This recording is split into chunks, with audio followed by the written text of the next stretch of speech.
There, I got it. You Yeah, got you it. did. Now we have to have your face because your mic stand. There. Oh my God. Everybody smile. Oh, Everybody smile. I'll do like a screenshot or something. Yep. Okay.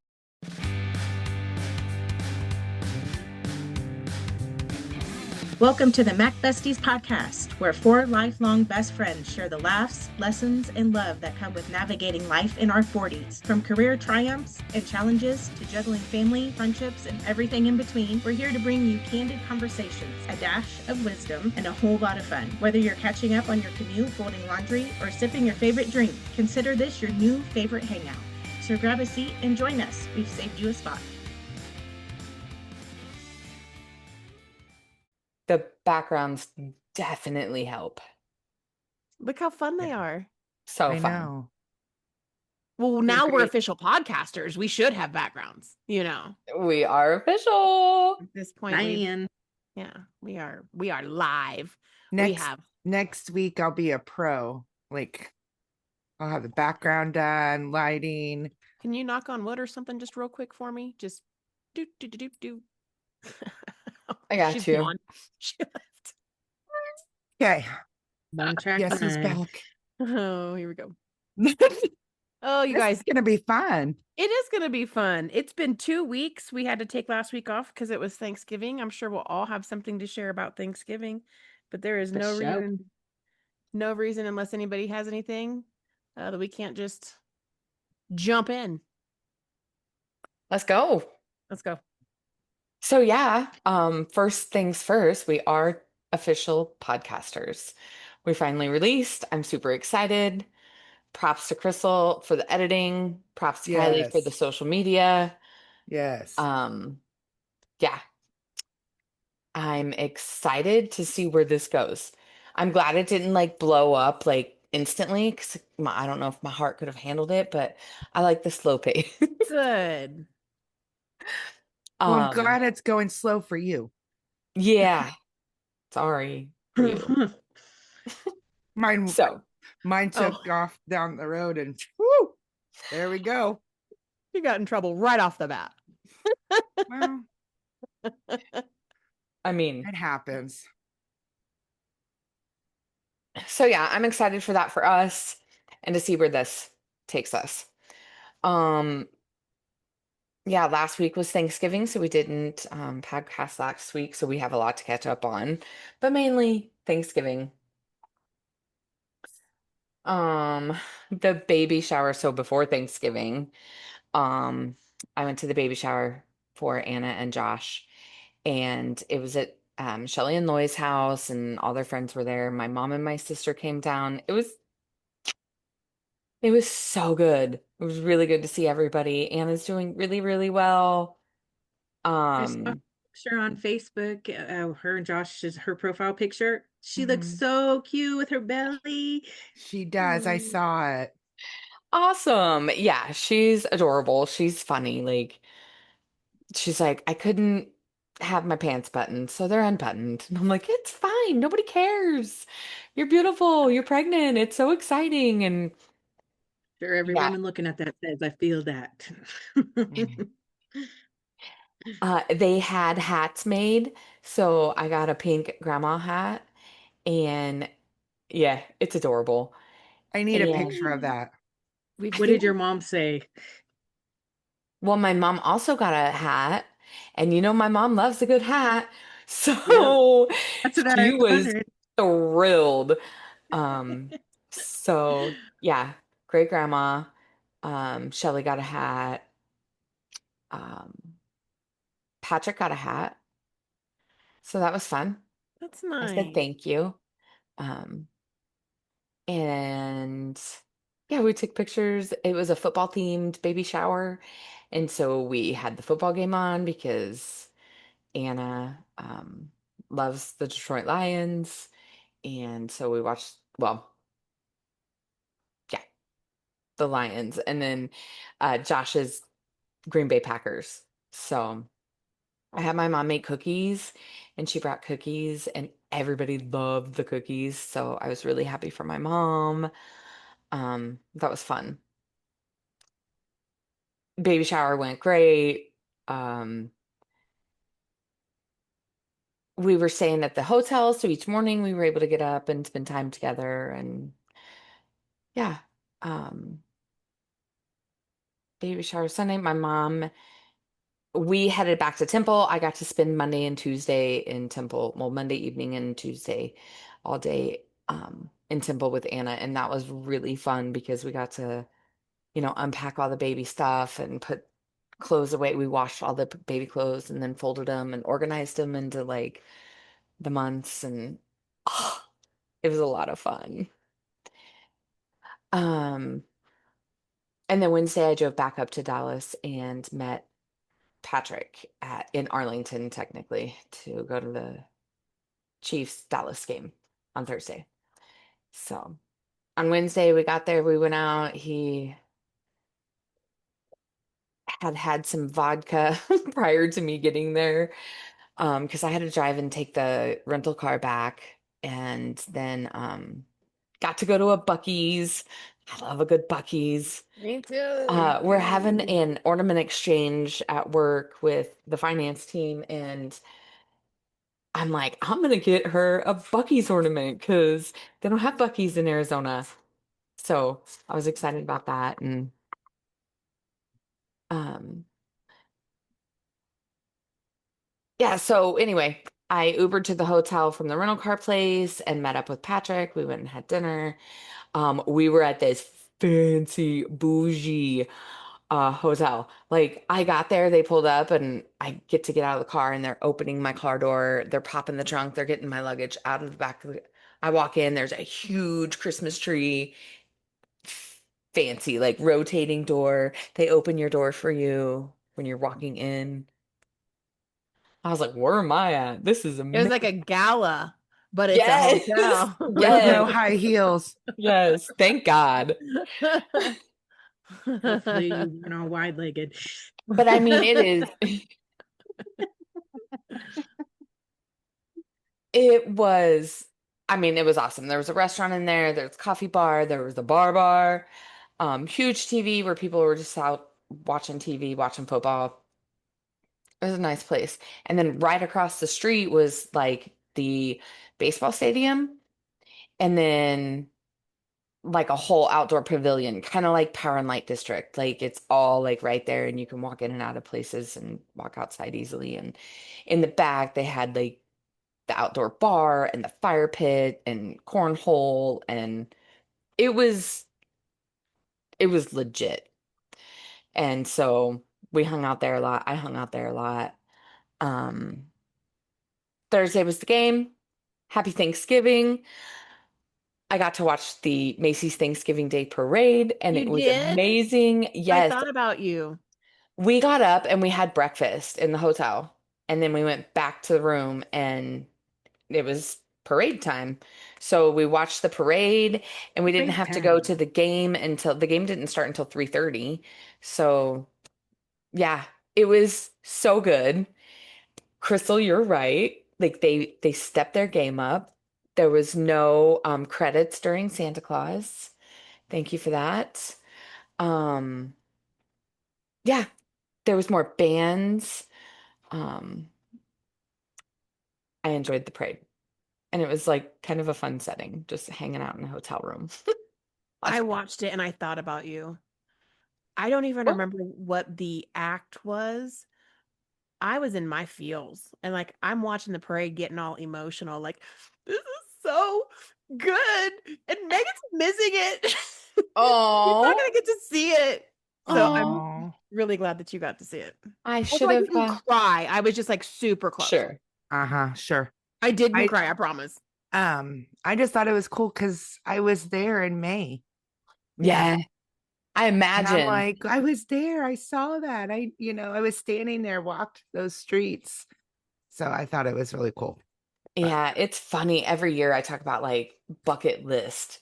Like I want to be in one of those apartments or I want to be on that stage. Like I've talked about how I can get to be like a worker, like a balloon, like a freaking float lady or something. we Like, should just plan a Mac Besties That's a Thanksgiving. huge plan. Like you got to go years out because they book up. But Patrick has Yeah. looked it up. We've looked it up every year. It's Well, I funny. mean, we can Like, do you always. volunteer to work the Well, floats, or do you have to get hired, I'm or? not sure about the whole float thing. He did say the people that are like in the grandstands and stuff are like employees and their families, like Macy's, because it's for me, like special guests, anybody that's in the parade, their family. So like that's like not a thing. But what you have to do is rent the apartments that face. Like Gotta get Airbnb one. 'em. Yeah, you gotta get one of Mhm, those, which mhm. is not cheap. Or Sure. you have to be in it. But then I'm also like, well, if I'm in it, I'm not seeing it. But I am seeing it because I'm just in it. In it.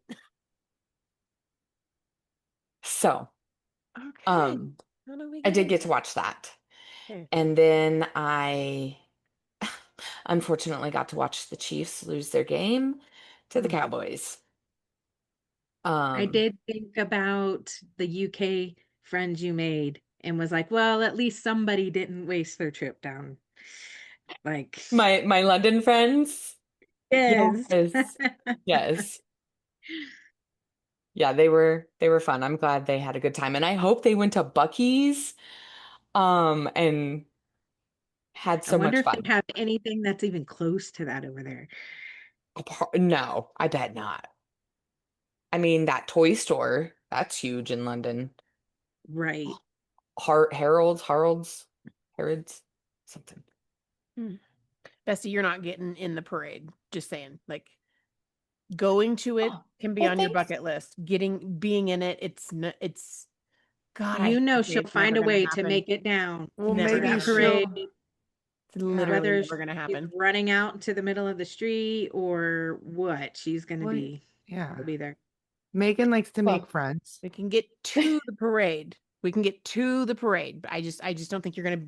I don't think you're going to be in the parade okay. ever. You know what? I Yeah. probably do have a better chance of just being at the Seeing Going. it, parade, and that's what you want. which is That's probably better You want for to okay. be me. there to see it. Yeah.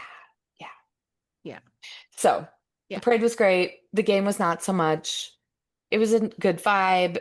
People were chill. They were fun. Of course, they got to say what they got to say as we're walking out, which is fine, but mostly just cool banter, sports banter. So, Good. um, Friday we got up and we went to the stockyards in Fort Worth and we walked around down there and Patrick wanted a steak. He was rearing for a steak. So we went to his steakhouse and he got a 22-ounce steak, porterhouse steak with How's that? a baked potato and some broccoli. And Did he eat all of it? he put that shit down. Good for him. He did Even the not fat? eat he did not eat The The veggies. broccoli. 90% of the potato. Oh, He basically ate the toppings off the potato and left most of the potato. Ate all because he got it loaded. Oh my Well, that's why God. you Um, didn't eat it, all the right? broccoli and all the meat. Yeah. That just reminded me of the movie The Great Outdoors with John Candy. He goes and like the special, if you eat this whole Oh, steak, you get it for Yes. free. And he gets down and he Patrick eats the could do one last of those. piece and he's like, oh yeah. And the chef's like, you're not done. And he's like, there's just fat left. And he just looks at him. He had to eat the fat too. eat the fat. eat the fat. All of Swallow it. that shit. Delicious. The Yeah. John It Candy wasn't one. it wasn't like a menu item. Patrick had mentioned to the guy that he wanted a nice steak and he's like, all right, well, we have this porterhouse. It's 22 ounces if you're really looking for. So yeah, he went What'd for you it. have? I had the lunch chicken fried steak Oh, with a salad because it was like 11 o'clock in the morning. I was not trying to eat a half a 22 cow. ounce porterhouse. that was the day of the game. No, that was the day after. Okay. Oh my. No, I think that's Mhm. good. He re-upped his iron. Yeah. Yeah. But it was nice down there. Like, The parade was just happening when we got there, so like Santa came to town and then like it was decorated. It was really cool. We went to that really cool bar. I think I Marco Polo'd you guys. They had like retro chairs, like the quilted, like old school aluminum with the quilted like butt and back, like beach chairs, quilted. You know what I'm talking about? Yeah. Like lawn chairs? Yeah. Yeah, we talked about them before. We looked them up on Etsy for like $90 or something. Like we've literally talked about those chairs before. That's funny. Well, this outdoor bar, that's basically what they had. And then these like aluminum seats, like it was cool. It was a cool bar. It was a cool place. Yeah. So we went back on we went back to our hotel and then I wanted to watch the Texas A&M game and Patrick wanted to go to bed. So I I hung out. bet after that 22-ounce porterhouse. Yeah. Yeah. So I hung out at the bar area across the street. They had a huge, I mean, there were so many people there. We were in Texas. So it was a huge deal. Watched the first half there, then went to the hotel bar and watched the second half. Met a really nice guy. His name was Jose. He was from Utah. No, he wasn't. He was. And his name wasn't Jose either. It was. Also, a couple that was decked out in their Chiefs gear. I was like, this is great. Good for you. And they're like, yeah, we don't play. We're from Kansas City, Kansas. And I was like, you're right. You don't play. Yeah. Watched that game. And then that's what we did. And then Saturday, back to reality on an airplane back to Arizona. At least it was cooler. 70 degrees, not 60 degrees. Wasn't that bad, but uh yeah. And then adulting, Yeah, work, life, work, dog, life, home. nothing fun to report. So Oh, that's my week. Sorry it took so long. that's good stuff. You did a lot of stuff. When Yeah, there's you did. airplanes involved, you get to take a little extra time on what you did this week. Right, guys? Right? Yes. Yeah. Sure. Did I mean, did you It's fly one of better us than will anywhere? have to just cut our time down, but that's okay, I was gonna Megan. April, you didn't fly anywhere, right? You got like 2 minutes. Chop chop. Uh, yeah, my Thanksgiving week, I went back home and stayed at my parents' house for a night, and then we did an afternoon Thanksgiving dinner. And then Miles and I went to Kansas City, followed Nikki up to her new house, which is beautiful. I love it. I can't wait to go back. I'm going to go back in a couple weekends and help paint. But Miles and I have our own bedrooms, and my parents have their own bedroom. You each have your own room? Like there's not even a Miles and April room. It's a Miles room and an April room. Mm-hmm. Thanks, Nikki. So I get to pick out colors, and Miles gets to pick out his color of his room. And Silo and Eddie, her German Shepherd, they just had so much fun. Cousin Ed, That's good. yeah, we kept making Cousin quotes. Eddie. Shitter's full, Clark. He's a beaut, Clark. Like Silo's enjoying Cousin Ed's house. He can't wait to go back. And then Friday, my mom drove up to Kansas City and we had to do shopping with my mom, which it was a lot of fun. We went to this thrift world and they were having a 50% off. And oh my God, we had so much fun. I can't wait to go back.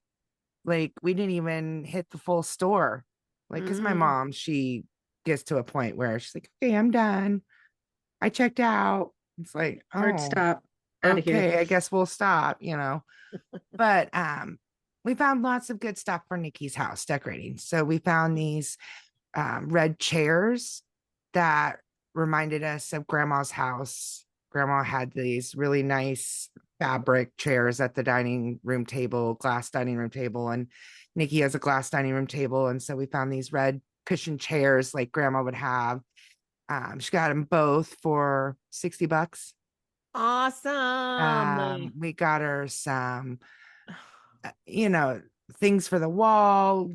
She found this really awesome. She got a couple lamps, but this one lamp is this lady like holding the light. It looks like she's holding the light bulb. I mean, it's fancy. She got that for like $10. And then I got some little soft throw blankets for the back of her couch for when I go and want to snuggle in front of the fireplace and watch TV with. And we helped unpack and decorate her tree and her fireplace. So excited. I got this garland and she got some flowers and some bells, and we decorated her garland on top of the fireplace and got her some nutcrackers, and it was just a lot of fun. And Miles loved it. He hung out in his bedroom playing his video games. Nikki and I were downstairs, drinking, and she made her charcuterie boards, and we snacked the first night. And then the second night, she made us chicken cordon bleu with asparagus that was wrapped in cheese and this meat, salami. Oh, it was so good. So good. But yeah, it was a lot of fun, and we were sad to leave. Miles was even sad. He didn't want to leave. That means it was a good trip. Huh? It means it was a good trip. It was a good trip, and many more to come. I told Nikki, I said, I hope you're ready, because Miles and I are going to be up here a lot. She's like, no, I want you to be. So I'm sounds excited. like she's made you guys your own space there. And it's so nice. It's so nice to hear, because a year ago this time you were talking about seeing her at Christmas, and how with her being in Boston, you guys only saw each other at 4th of July and Christmas. So now you're like, I got to go shopping with my sister, and I'm going back in 2 weekends. Like, that's a game changer. And it is. It really super is exciting. It is. And I love it. And it makes my heart happy. And she loves it. And it's just getting us to talk more. Being the distance, we just, life gets carried away. But now, I'll text her. I found this chandelier for her entryway. And I was like, I found this. You like it? And she's like, oh my God, that's beautiful. I was like, well, let me know. I'll get it for you. And yeah, so it's just, and I'm happy that she wants to take my advice on decorating. And, so it makes me feel good. Yeah. Love that. We had a really good time. And then Sunday, Miles and I went to a Friendsgiving that Katie invited us to at house of their friends, whatever. Hung out there for a couple hours and watched some football, and then came home and unpacked. And yeah, and then Monday I did some decorating around the house, and yeah, took my math test and I got an 85. Woo! I know. We take those. Each test that I take, I keep getting more. So that means Saturday, the final, I'm going to get a 95. Ooh. All right, let's go. Going down the gauntlet. Let's go. Oh, you told us. Let's go. When you left that test, you were like, yeah, I just left my test and it was like so easy. Yeah. So 85 does not surprise me at all. Yeah. Yeah. Good for you. I was super excited. Yeah. And yeah, work, and here I am. Like I said, I have my final on Saturday, and then next week I have my last final for pharmacology, and yeah, I'll be done for a month. That'll be nice. It will be. I'm gonna work a lot. Good. While I can. Make that money. Yes. Make that money. Yes, indeed. Did I go over my 10 minutes? No, I think. Yeah. Cutting you off right now. You're fine. Remember that we mixed up, or we added Are You the Asshole to What Did You Do? Were either of you guys the asshole at all?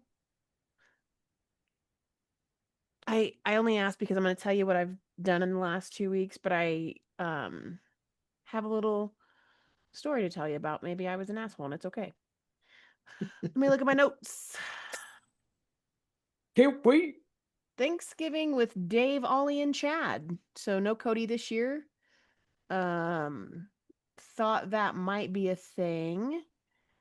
He called me the day after on Friday, and he said, "I'm so sorry I didn't call you yesterday." And I was like, "It's okay. What's up?"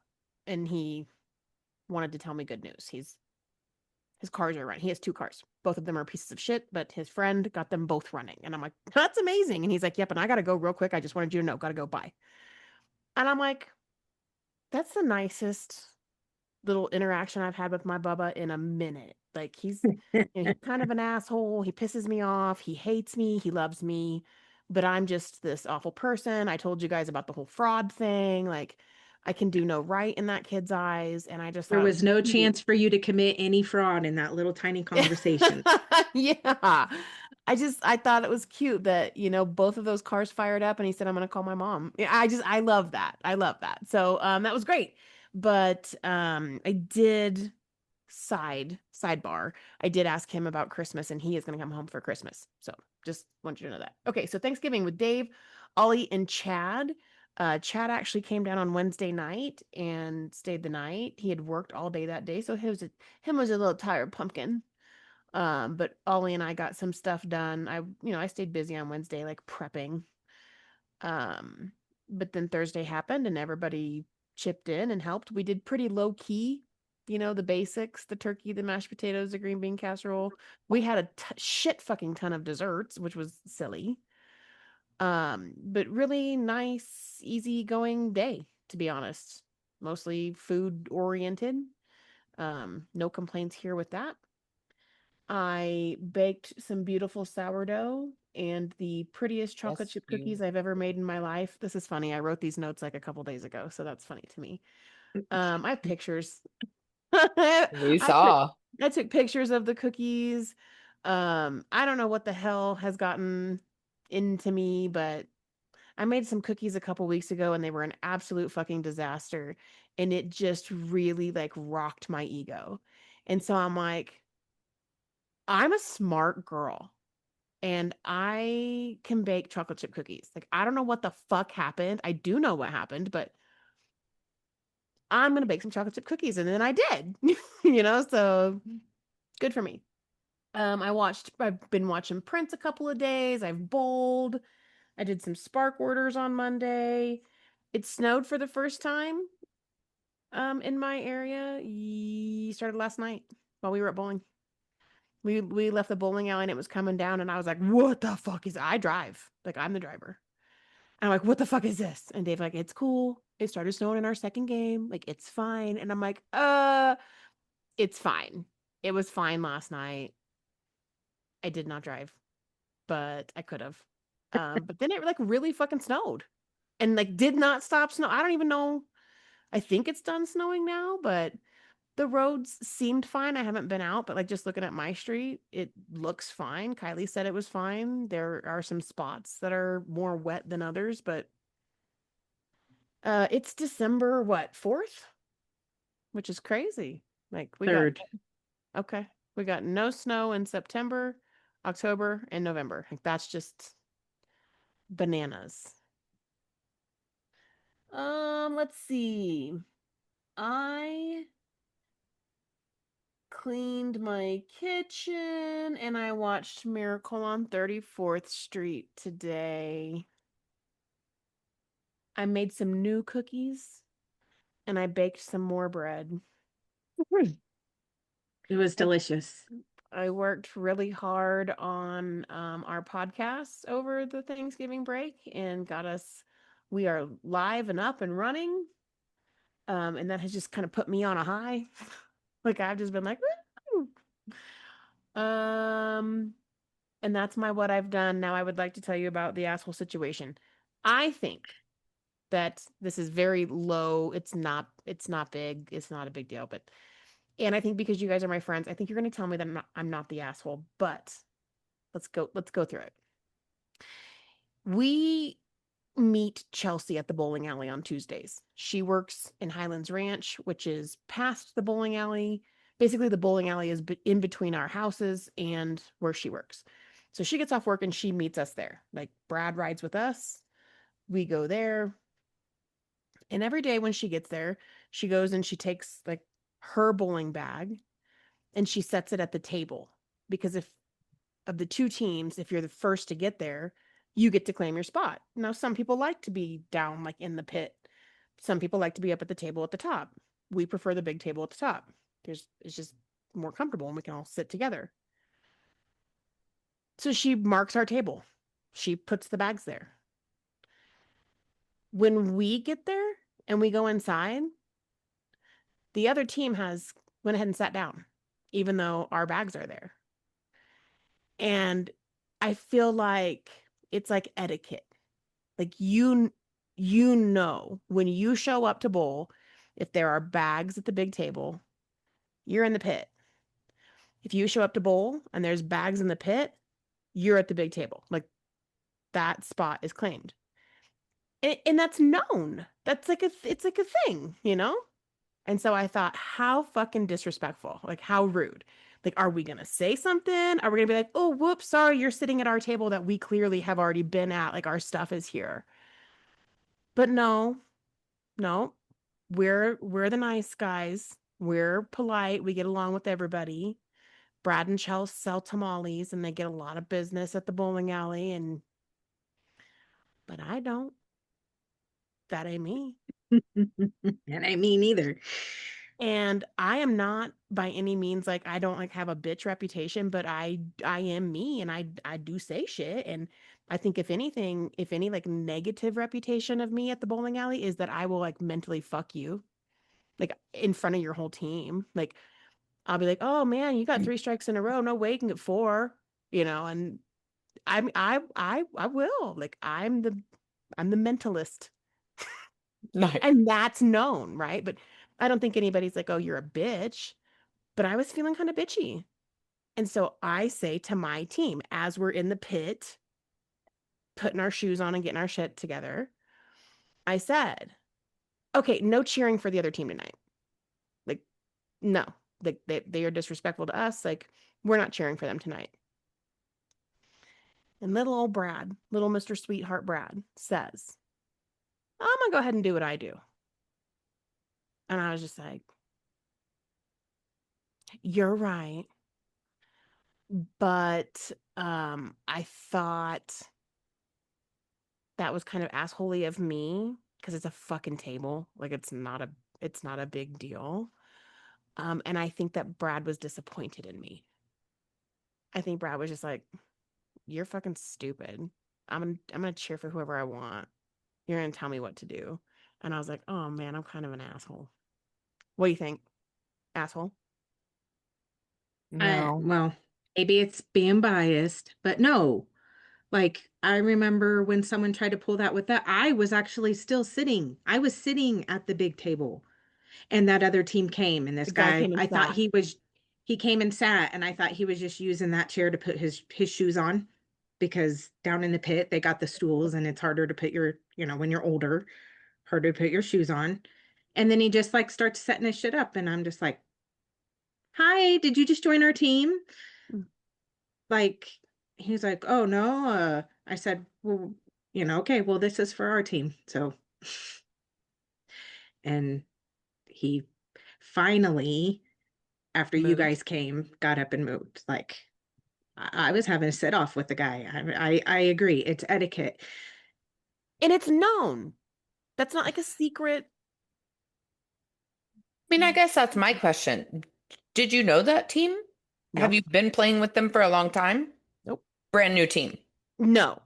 So I don't know if I've told you this before or not, but this is a 40-lane bowling alley. And our league for the longest time was 24 teams.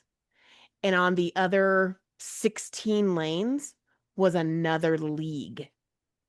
It was a completely different league, different people, different teams. We never played them. And this season, this year, we've all come together. We're all one big happy league. And the drama, honestly, with this league started the night we had our bylaws meeting. Like it was a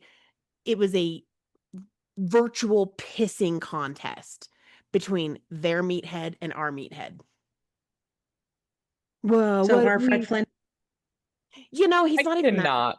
he's not even that bad, honestly, but it was a whose dick is bigger. Who knows more about bowling? Who can sound the coolest when they spit out this fake fucking scenario that they want to make a policy about? It's like, can we just agree that it's $21 a week and go? Like they're like, oh well, if two bowlers miss, you can't do a makeup unless it's these parameters, or if people miss so many weeks in a row, they'll take a big penalty. When I got hurt and had a broken toe, I could show them my x-ray and a doctor's note. Darren.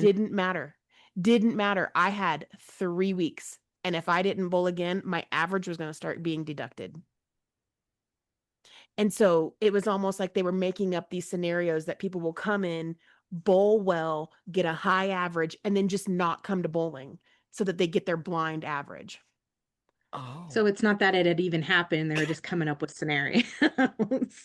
So, I've told you guys before, we gossip at the bowling alley. I had a guy tell me that it's jealous. The guy who was like saying this and like fighting this fight about, oh, it needs to be 2 weeks and blah, blah, blah. It's because he's jealous of this other guy and his son who bowl, who are firefighters. And they're not just regular fire station firefighters, they're wildfire firefighters. God damn, that was a lot of fires. Wildfire firefighters. I said it right. Okay. So, when Colorado burns, this guy and his son, they're out putting that shit out. And old boy thinks that when they're not there for 2 weeks in a row, that they're sandbagging their average. And that's They're not saving our state. It's all about the bowling strategy. That's according to my little birdie. Oh my God. So anyway, oh my God, I cannot believe the tangent. Sorry. Who knew there was so much drama in bowling? Oh, dude. I don't think you were the asshole. Thank you. I felt like an asshole. Well, that's felt because like an asshole, and it's because of Brad. It's because nobody, like Kylie, I think you can attest to this. Nobody wants to disappoint Brad. Nobody wants to feel like Brad is like, and I really felt like he was just like, yeah, no, I'll go ahead and clap for whoever I want. I should also say that I sometimes get a little jealous of the lack of attention that I get at bowling sometimes. Like, I really feel like Brad especially claps really fucking loud for the other team. And I understand sportsmanship and camaraderie and I've met so many friends and so many people and I appreciate good bowling. Like I do, but it pisses me off like when I'm throwing strikes and Brad's not even looking or Dave's not even looking. Dave's a lot better because I've been boo-hooing about it. So Dave really pays attention, and Dave's the one I'm married to, not Brad. But Brad, he came with the marriage, so Brad really claps loud, like literally and figuratively. He really claps loud for the other team, and it pisses me off. I'm like, don't fucking cheer for them. They're like disrespecting us, and he's like, And I'm like, ooh, gross. That made me feel gross. It made me feel like an asshole. And I want one of us to tell a story one of these times, and we all agree that they're the asshole. Well, what do you think, Megan? What do you think, April? I'm gonna have to do better.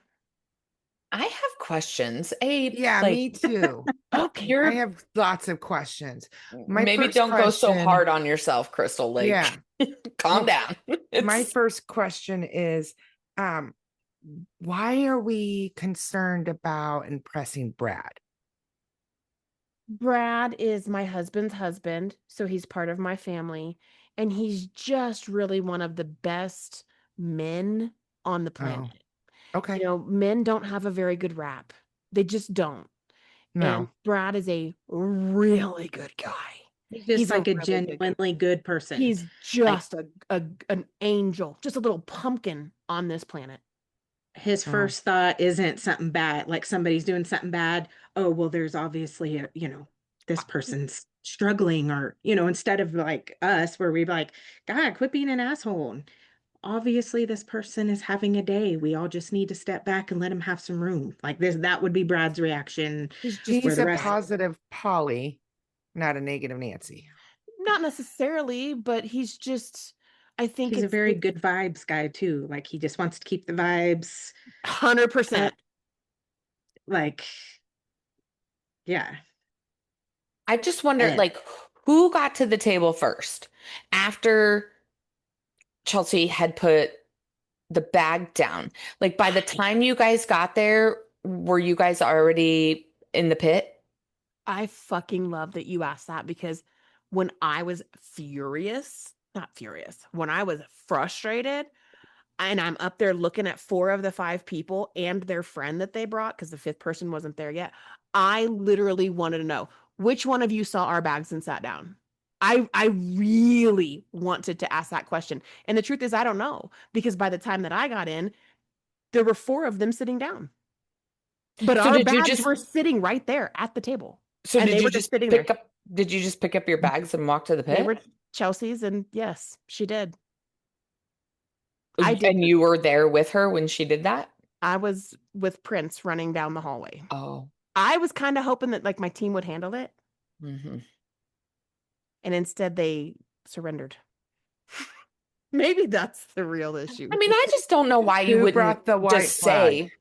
say, I guess that was my thought process. I don't know why you weren't just saying, "Oh, did you not see the bag there?" Like, I kind of thought because we put our bag down here, we would have this spot and see what they say, not cause a scene, not like get crazy, Yeah. but at least communicate. I think that between Brad and Chelsea and Dave, they I just think it's awkward, like you're grabbing your bag off of a table in the middle of people. Like I'm not even in a league, but I feel like at a bowling alley, like bag on table is pretty much occupied.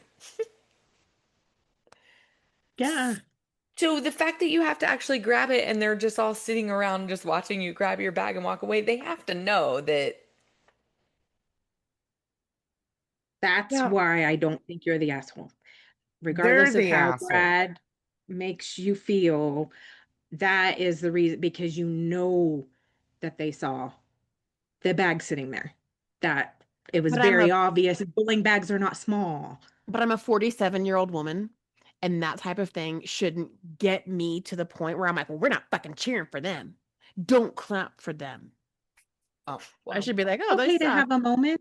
You Yeah, would have changed your mind before the end of the I game. Let yourself did. have your I moment. did. I high-fived them. There was a guy that bowled a really fucking good game. I made sure to go tell him. Like, I was a very good sport. How old Yeah, were these so people? Our maybe give age, maybe give yourself some grace. old Like Okay. enough.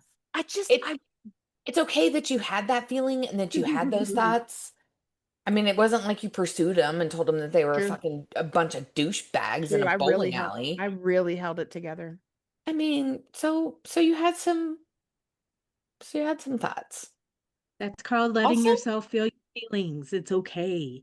Oh, That's what humans do. thanks. That's what I I've get learned in that here. you want to get along with Brad because Brad's a good person. I don't like the fact that like But you're you not Brad, so you're able to yeah, think however you want to Yeah. think. Yeah. and Yeah. he Some should be able to help with be a friend enough to like Like laugh with me about it or something. Yes. Yeah. Yeah. and Yeah. not make you feel that way, but he can't control the way you're feeling. So that's Yeah. where you've got to turn around and be like, yeah, bro. Like, and then be able to laugh about it and not feel like, I just upset Brad. I don't get it. Oh, this is funny. I'm gonna read you what my notes say because I just told you my story. It says I do think I was kind of an asshole at bowling, telling our team not to cheer for the other team because they stole the table we had already claimed. But my persona at bowling is kind of asshole-ish. fuck with people mentally on purpose. I accused someone of roofing us, for God's sake.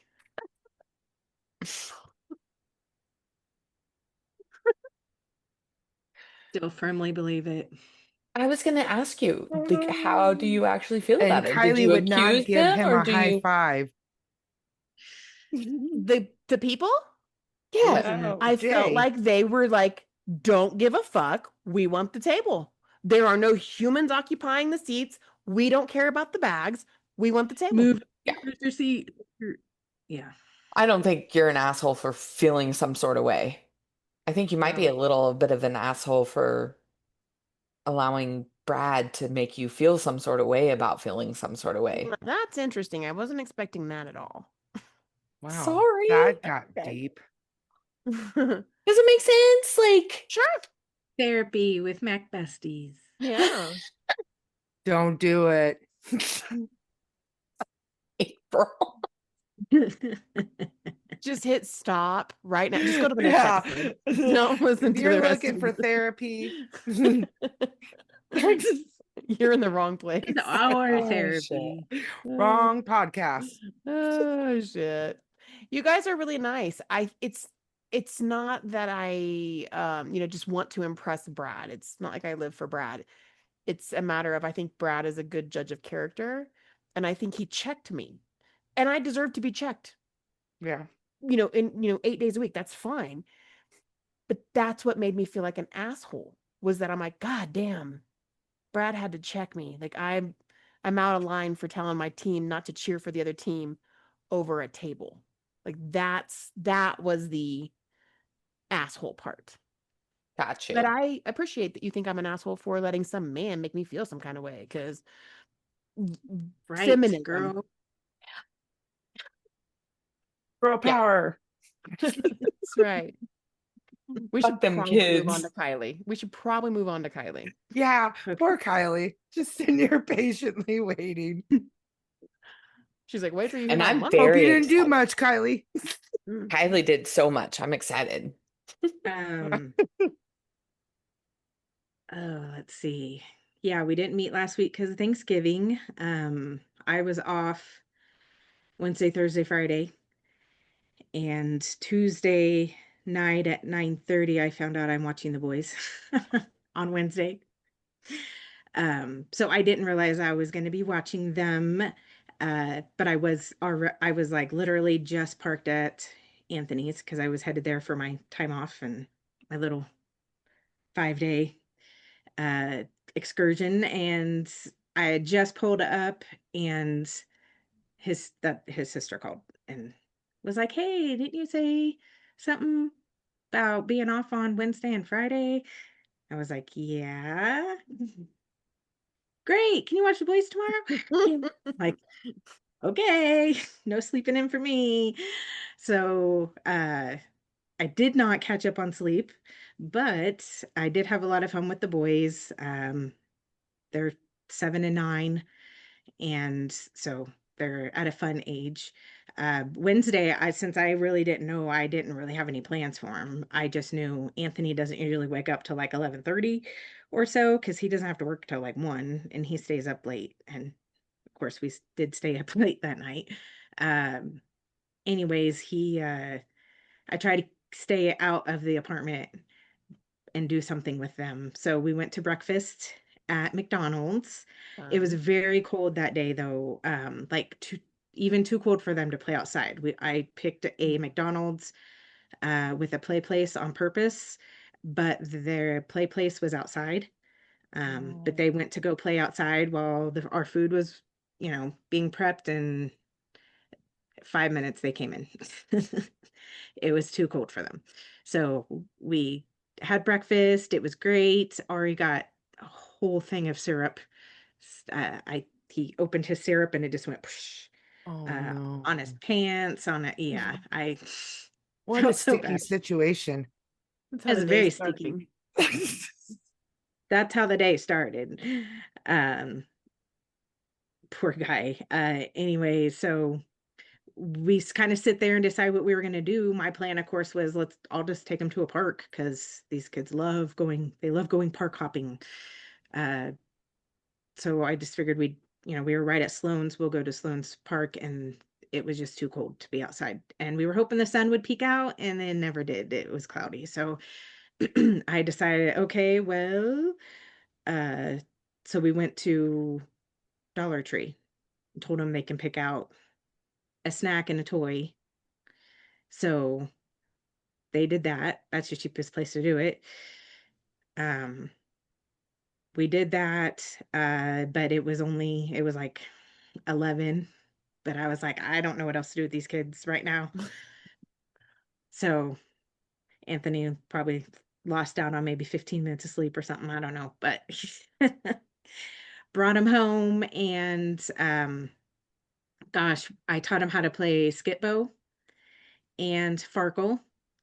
Nice. I had phase 10. I was done after that. My patience was gone. Skip-Bo's Um, enough. Skip-Bo is eh, enough for one day. Ari was not understanding the discard thing, and through the entire game, me and Simi are like, okay, if you're done, discard. Discard, what's discard? Every time. When his brother's losing his mind saying, dude, what's wrong with you? We do this every round. Like, The discard, 9-year-old what's to the discard? 7-year-old. Yes. So anyway, it was actually a lot of fun. And when they came back over Friday, we played, they wanted to play Skip-Bo again. So they requested it. They also brought Candyland. Ari's luck was not good Friday. He did not win one game that we played. So we had to play Candyland 5 times so this kid could win. Thank God Candyland's a quick game. But yes, it was a lot of fun. Thursday, right in between those days, of course, was Thanksgiving, and I cooked a lot of food. I kind of started prepping a little bit Wednesday night, and then Thursday, yeah. So I did the funeral potatoes, I did the crock pot corn, um, green bean casserole. I did this pumpkin pudding that we'd been working on for a minute. I did them in little cups.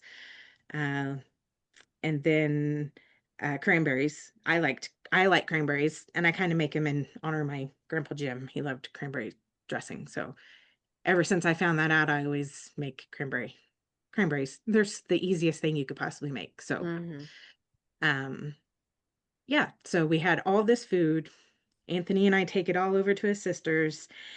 His sister lives downtown, like Curtis and 19th or something, like right by the ballpark, course field. Anyway, there's a pretty high population of homeless people right there as well. And there happened to be quite a gathering of them. And this one guy was just kind of, I don't know, he was kind of staggering, had all of his stuff, and Anthony's got this whole pile of food, and he's trying to decide where this guy's going, and the top container that had the pudding uh, slides off and falls on the ground, and about half of the pudding cups were lost. Yeah, it was a sad moment. Because we Oh planned for, that no. was the one dish we planned, like we tried to experiment it on what was the best way to make this, and yeah, so that was a little sad, but there was like 5 or 6 cups that were saved. Anyway, so the couple people who got one said that it was good, so that was good. um So who's the the asshole in that situation? Okay, so Anyway, when we got out of the car in the first place, I had it. I had it. I know I had it. I knew how the situation was, how things were stacked. I felt like I had it. He felt bad. He had the crock pot, which the crock pot's fucking heavy too. Um, anyway, I feel like I would have been good if I had it, because I think I also would have went a different path because I was on the other side of the car. sure. But I don't think it was just an accident. Sure. it was an accident, and this guy, and then of course he drops it, and this guy is like throwing his hands around like, like he didn't have, yeah, he wasn't helping the situation. Yeah, that question was meant between Anthony and the guy, not you and Anthony. Sorry. No, I was just saying, like, to, like, let the For record be sh- known that It I wasn't feel like Kylie. I had it. It doesn't But matter who the asshole was. We know the asshole was not Kylie. I think was, Yes. yeah, I'm because she had it. clear. I had it. I think we would have made all 12 cups would have made it. Somebody should have just kept the crock pot and kept walking. Strike Just two. saying. Just saying. Strike two. It's fine. I it is reacted fine. very, You're right. like, I know therapy has really helped me because I don't explode at these situations anymore. Like, Right. I feel like a year ago, that'd have been the end of the world. Like, let's just Yes. pack up and go home. That's it. The Yeah. dessert's ruined. Yeah. Blah, Yep. like, I feel like that's how so I just was like, okay, well, I'm holding this heavy ass crock pot, so I'm gonna keep going to the door. Um, like that's kind of how I felt. Like, anyway, I'm so proud of you. um, Me too. well, the same thing had happened in Halloween. If you remember, I think I told on Right? Marco Yes. Polo. Was thinking I about that. had, but that was, I did not feel like I had it, and I did it anyway because I just wanted to be inside. It was the morning, it was work. I was dressed in a costume, and didn't plan my route well of getting my badge beeped and carrying two things stacked on top of each other. Yeah, that was my bad. And when it happened, I just, I literally just looked at it. I didn't melt down. I was just like, okay, well, that's gonna suck to clean up because it's like not just carpet, it's like graded carpet because it's the entryway that's supposed to catch like the rocks and stuff off your shoes. And yeah, that took a while to Oops. clean up. Mm. I started thinking about the smell that was going to start brewing when the sun hit, this pudding on the floor that I probably will miss because there was so much of it, like so much of it. Anyway, back to my past couple of weeks. Anthony and I did go to a couple of movies, so I have something for um the movie segment. Um that was exciting and it was fun, and we have talked about getting a movie pass again for the winter, because that's why we went both days. It was too cold to go out and do anything. Um, and other than that, it's just been work, um, which has not been too bad. It's a slow time of the year. It's historically been a slow time of year for our business this time of year. Um, things are pretty slow. And I'm in purchasing, so not a lot of purchasing going on because, you know, Fourth running out of quarter. budget and yeah. So, um, yeah, I guess that's pretty much all I have. Fantastic. Segment 1 down. Love it. Only took an hour. All right. Kylie, I will say, like, I don't know, from last year, like, take that purchasing, I can take some extra days off job instead of that stressful one that you were going through. So Mhm. I'm happy for you. Yeah, my PTO has been maxed out for years, like literally. Um, and now, we have a lot less people, business isn't as great, so they're looking at things like when we lay someone off and we have to pay them out their PTO, that's, you know, Yeah. if you're maxed out, that's 336 hours of PTO. But then I just kept clinging on to it because, I literally have PTSD from how they handled everything last year. And just that I saw that as a cushion if something happens and I don't have my Sure. job, and at least I have this and I can, like, literally had it all planned out, and it included the PTO money. So, but now, you know, I understand it's a liability for the company. It also doesn't look good to our customers to think that, what are you doing to your employees that they can't even take PTO? It's all maxed out. Like, Yeah. You need to look like you're encouraging your employees to take time off, and I think they're kind of moving towards that more. And which they is haven't good. given us like, yeah, no, I totally agree. And really, it has also been I don't have anything to do, and I felt like it was a waste. Like, I don't have anything to do. It's okay to not have anything to do, is what I'm finding out. Like, I'll find something to do, I'll get a little extra sleep in. Um, the day always ends up going by, and you know, Mm-hmm. that's Yeah. that's okay. But it is nice to know I don't even have to check in into work. Being a customer service manager, it was like 5 times a day. I take a day off just to have a day off. A mental health day, guys. I need a break from Yes. y'all. And I still get, hit up 5 times from five Yep. different people Yep. asking some of them the same damn question. But it's Yep. nice not being a babysitter. I've learned. I'm happy for you. Thank you. The nanny on the When- call will not take offense to that comment. No, Do not. at least yours is an actual child. I know. And it's a choice. And he's beautiful. Look, I spent my time babysitting adults. It's fucking awful. I'm super happy for you that you don't. Also, Yeah. just, knowing you and talking to you, it is night and day difference. Last year was so fucking rough for you, dude. Like, God, that was brutal. Like, you were so sad for those people. It was Yeah. terrible. And Jana and I have been talking about how the anniversary of this time is coming up, and like it's really affected especially a lot of us long timers that have been there for, Sure. in February I'll be there for 19 years. Jana's Mhm. going to be there for almost, I don't know 30. if this year I is going think to be 29 or 30 years. yeah. uh it's just I don't know. When you work for a small company, it is a lot more like a family with, certain people. It's been your And career.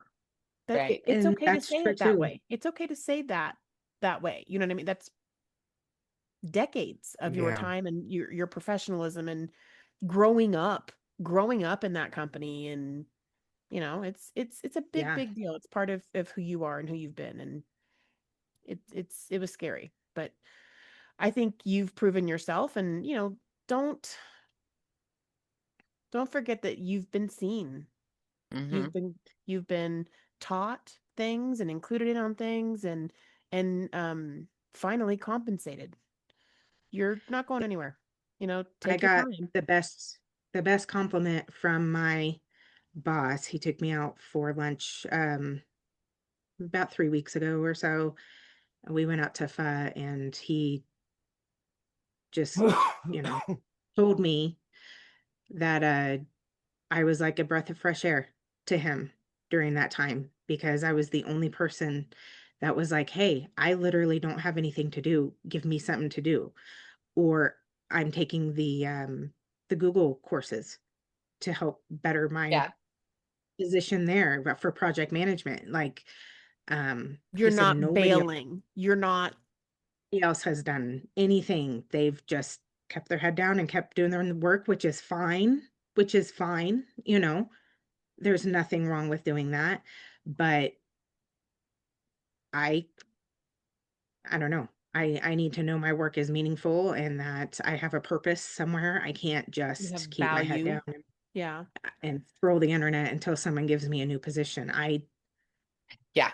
I felt like I needed to earn that, and that they're not just giving it to someone who doesn't know what they're doing. So Yeah. why not use this downtime to educate myself, and make myself better? And I've been a project manager, so hopefully when the time comes that we do get some new business and new customers, hopefully I can be involved with, you know, onboarding. Yeah. And Well, your actions have proven your loyalty to Mhm. South Seas. You could have been scared and ran and Started over. abandoned ship. You could yeah, have you could have been a recluse and went into a hole and quit talking and quit doing anything. and you're like, nope, let's make things better. Give me shit to do. Let me learn how to do this other stuff. Let me educate myself. Let me use my time wisely. I love that you're taking time off. It's so important. It is so, so, so important. And Yeah. I think everybody benefits from that in the long run, in your work circle. Yeah, for sure. And I know there's other people there that are this, was in the same boat as I am, and I hope they're finding it the same, that this forced taking of, PTO is kind of help. I don't know. I felt like we all just kept going, kind of like the whole, I talk with my therapist that I just keep moving on things and I don't deal with. And I think having to force us to take some of this PTO has given us those who felt like they couldn't take time off, um, that time to kind of readjust in our brain. Like you Yeah. didn't want to take the time off when we were suffering because you didn't want to look like we were, abandoning ship or, Mm-hmm. you know, so we still showed up every single day. And I just hope that the handful of people that are in the same boat are getting that same feeling too. Like decompress, it's been almost a year now, but um, I think our heads are still spinning now that we've come up on our yearly events of gatherings that we used to have in the company, and we only have 30 people now. It it was really eye-opening, Mm-hmm. especially with Halloween. There wasn't, it was like nobody was there. You forgot you don't have to make so much food because there's half as many people there, and just kind of, I don't know. Those are the things I've thought about anyway with my time. So, Yeah. Was that your week? Is that it? yep, All that's right. it. Updates from previous conversations. Megan, if you're muted, unmute. Let's hear it. Thanks for the heads up. Mm-hmm. I wanted to update on my home improvement situation. Okay. Last time Crystal had reached out to Candace and hooked me up and kind of took the week off, but got a hold of her this week, and she's coming on Saturday to look at my place. She knows she Yay. can do the painting, as you said, and she's unsure about the baseboards and trim. She's got to see it. If she can do it, great. Maybe if not, she'll know somebody that can. So moving forward on that. I Yay. love that I'm hearing that. Yeah. Um, wasn't sure if we were still planning on the Yes. trip to Phoenix in March for I was trying to think of the name Yes. of it. Oddities The and oddities. Curiosities fairs on the 21st and 22nd. Yes. Yeah, So we're still planning on that. Was thinking about checking it. on that. That's all I have on my updates. Okay, fantastic. I don't have any updates. Oh my gosh. Okay. You guys, I'm gonna share my screen real quick. Oh God. It's okay. I actually have the best update. Oh God. I have the best. I'm nervous. Please don't be. Drum roll, please. Yeah. I can see it. She's back. It's back? She's It's back. back? She's now called the Hippie Chic Oasis, and she's hosted by Frank. I don't know who Frank is because I know Frank was not the host before. It was a guy, but I'm pretty sure it was like Jacob or Jason or a J name. Yeah. If you can just like, I'm not even clicking on the pictures yet, but you can clearly see the updates to the decor. I mean, they have gone fucking ham on the Yeah. hippie piece, and I'm so happy to share that there is finally some privacy in the bathroom. No. No, that was the They best part. listen, they really went for it.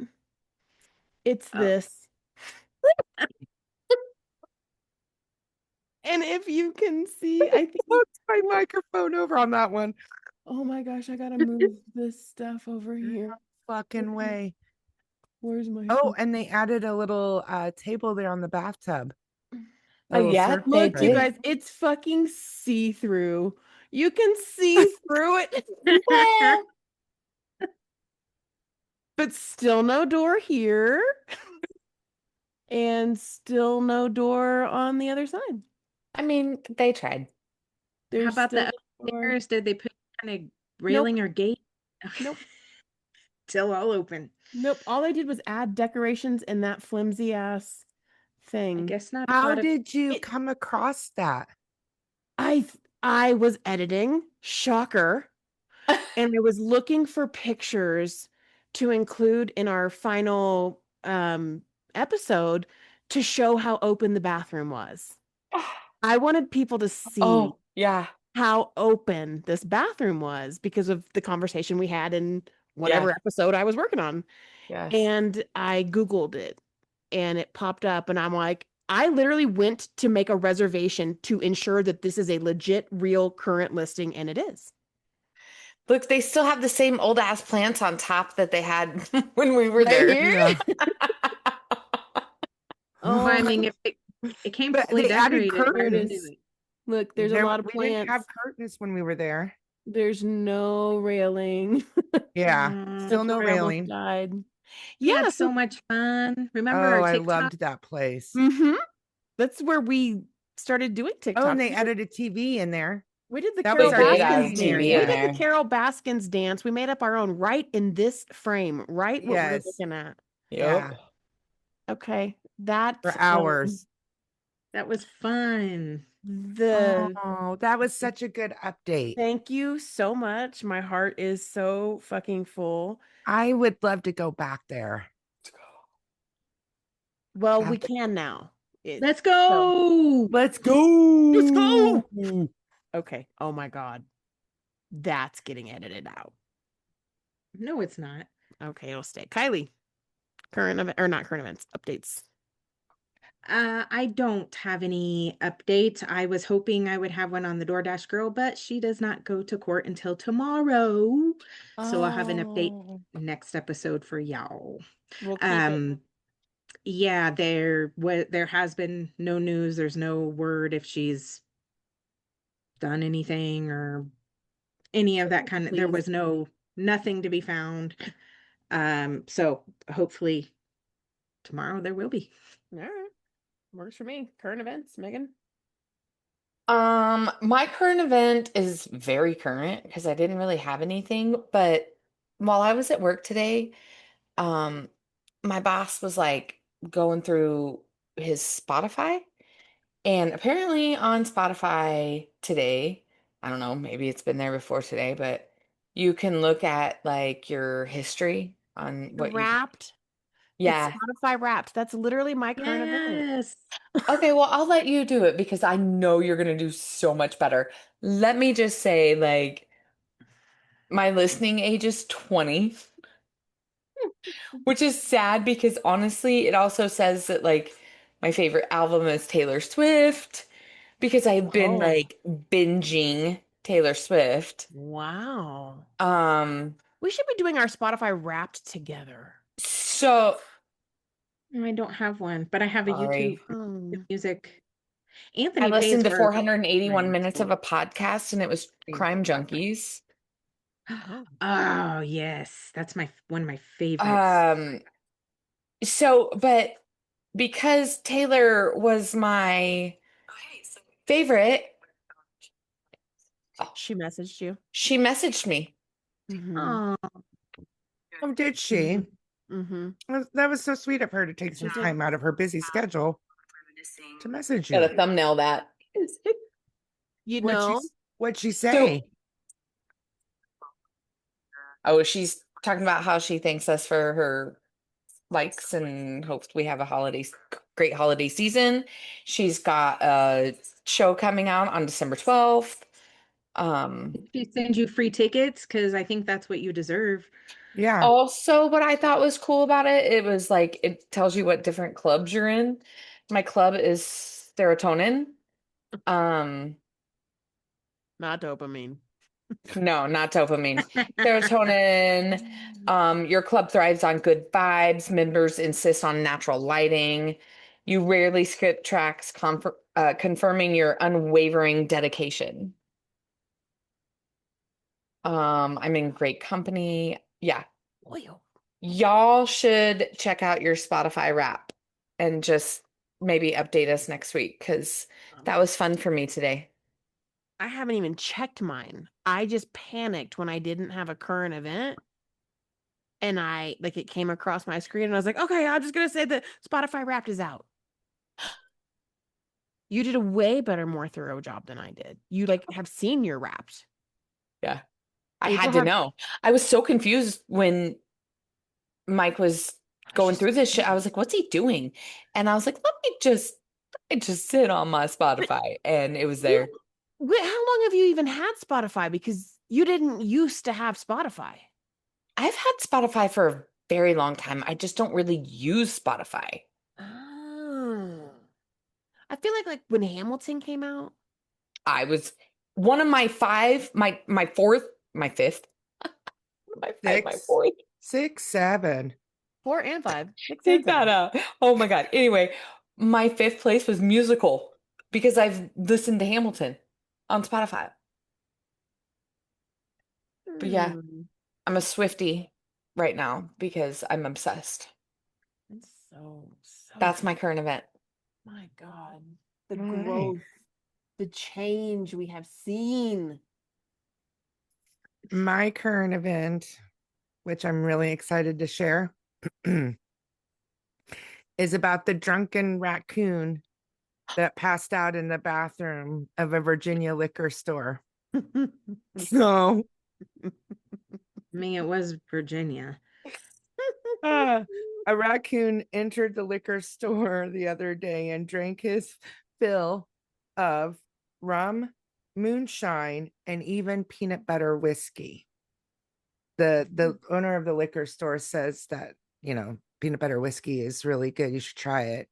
The raccoon even liked it. But then passed out on the floor in the bathroom. But he, I guess, entered the ABC liquor store in Ashland, Virginia through the ceiling early Saturday morning and wreaked havoc. It broke several bottles and consumed the spirits. In addition to the rum, moonshine, and peanut butter whiskey, the raccoon also dabbled in some vodka. And seasonally appropriate, it was eggnog. Wow, he's really mixing those up, huh? Woof. But don't you worry, the raccoon's hangover only lasted an hour and a half. According to who? I wasn't worried. They took him into the animal shelter, kept an eye. He was hungover for an hour and a half, they said. Yeah, its hangover lasted about an hour and a half, said the chief, Jeff Parker of the Hanover Animal Protection and Shelter. But the raccoon awoke and had no apparent injuries except perhaps remorse. I doubt it. I doubt that. Do raccoons have It's emotions? a raccoon. Raccoon don't give a fuck. They're trash pandas. People call them trash pandas. They are trash pandas. That raccoon knew what he was doing. God. Hold on. That raccoon was a female. She knew what she was doing. She was going to get drunk. And she accomplished her mission. Yeah. So then you scroll down further and you find out that this, animals like to drink. So like birds with the berries, it's fermented, I guess. So the birds drink. But then I learned that elephants love to drink beer. Huh. That elephant trainers have been giving them a port and beer since at least the 18th century. In 1974, more than 100 elephants broke into an Indian brewery and then launched a drunken stampede. They used to have one of those in Manhattan every year. April, you went so hard for this segment. I fucking love it.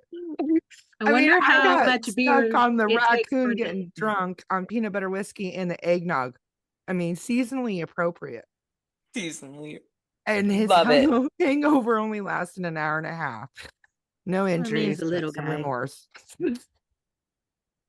That is absolutely fantastic. But then to learn that elephants love to drink a quart of beer. That's my current events. You did a fantastic job. That is a Thank really you. great current event. Was that West Virginia, you said? Just the Ashland, regular Virginia. Oh, just the regular Virginia. Shout out Yeah. to Richland, Virginia. Y'all got some wild raccoons there. They like to drink.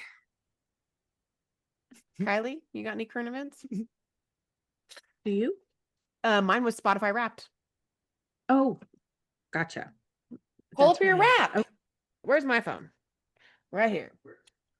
Kylie, It's Huh? over there somewhere. do you have Spotify on your phone? I don't, but I have YouTube Yes. Music, Oh. and they do the same thing. So I have my YouTube recap. did? Yeah, they came out today. Or Come on, YouTubes. last night. It came out last I night. feel like my YouTube will be very different than my Spotify. No surprise to anyone. My most listened to artist again this year is Tenacious D. So Okay, we're ready for Crystal. You listened, we counted. There we go. Just keep swiping. 28,916 minutes. That's 20 days. Nice. That's a lot. Tastes like yours can't be defined, but let's try anyway. You listened to 209 genres. Your top genres: alternative rock, soft pop, indie folk, rock or pop rock, and rap. well, we did see No that musical, no kid. Age is just a number, so don't take it personally. Your listening age, drum roll, Duh. 47. I am 47 years old. Nailed it. Okay. Oh, my an age. That's I listened bullshit. to 1,327 songs this year. Oh, what does make your pick mean? Pick which one you think is your top song. I think it's going to be Defying Gravity. Are you right or wrong? Do I just click it? Yeah. It was Leather for Hell. Oh, I remember. It's because I had to do all that practicing. Yes. That's why mine's Taylor Swift. I was wrong. Okay. What is this? My top song, Leather for Hell. Listen to it. Okay. And then Defying Gravity. Defying Gravity was number 2. Lose Control by Teddy Swims. Love Me Dead, which is a classic by Ludo. And then The Devil Went Down to Georgia. That's your top Random. 5. No Hamilton this year. That is very interesting. Oh, they made me up. Blah, blah, blah. That was so 2024. And 2023 and 2022 and 2021. Okay, my top albums: Wicked, the soundtrack; Stunt by Bare Naked Ladies; Gordon by Bare Naked Ladies; Hamilton by Lin-Manuel Miranda; and Lungs by Florence and the Machine. I listened to 680 artists this year. Yes, we know. What is it? Oh, Kelly Clarkson got the most streams. Because of you. Did you get a personal message from somebody? Mumford and Son is I my got a top personal artist. message from Jesse Murph. That's who I Who's listen to. that? Oh, that's my That's her music man. that I've I been got my Mumford and hate Son for the men second year in a music. row. Yeah. Jesse Hate men Murph. music. Jesse Murph. Mm-hmm. You Yeah. didn't get any videos from anybody, Crystal? Yeah, Mumford and Son for the second year in a row. Oh. Okay, that was fun. Kylie, what'd you get? On YouTube, at least. Okay, my 2025 recap. I listened for 18,511 minutes. My longest streak was 21 days. One song really went the distance. That was Movie Star by Tropodelic. That techno shit? No. Oh. I'll have to send you something. Let's see here. My musical bestie is Tenacious D. Yes. Yes.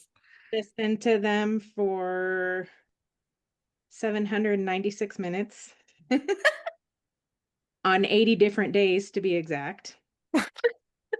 You better get a personal message. Right? And I listened to 813 different artists. And that was Tenacious D, Fizzy P and Mr. Cole, Jamaica, Smokey Joe and the Kid, and Tropodelic.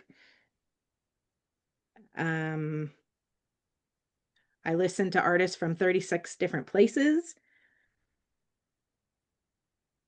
Tracking the shit out of you, bro. No, that's cool. Yeah. Oh, I thought that meant that the artist was from different places. No, I think it is what they meant. Like Oh. it showed the different countries they're from. Oh. My favorite podcast was Scared to Death. I've listened to 8,415 minutes of that. And then it was Seriously, Two Girls, One Ghost, Seriously, Headline Headlights, and oh shoot. And I forgot the last one because it went too fast.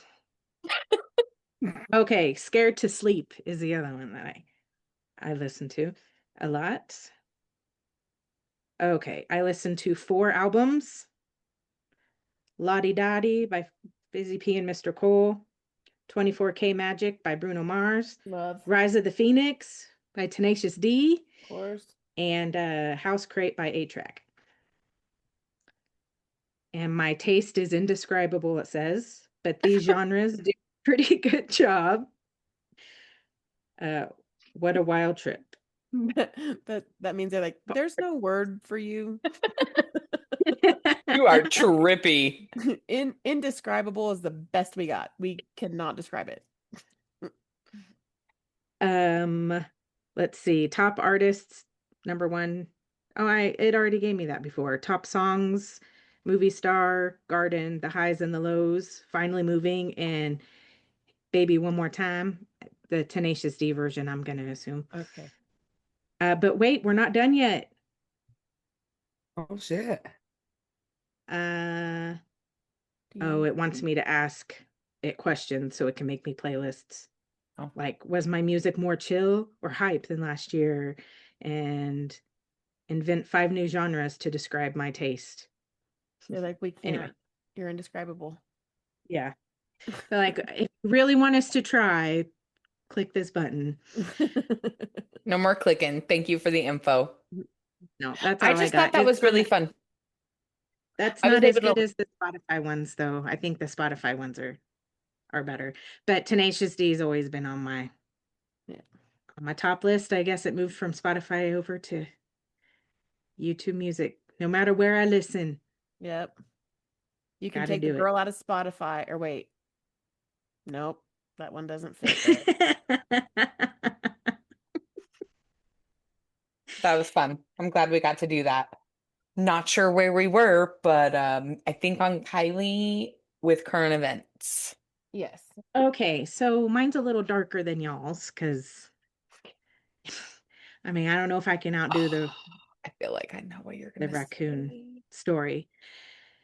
Anyway, so I had seen this story,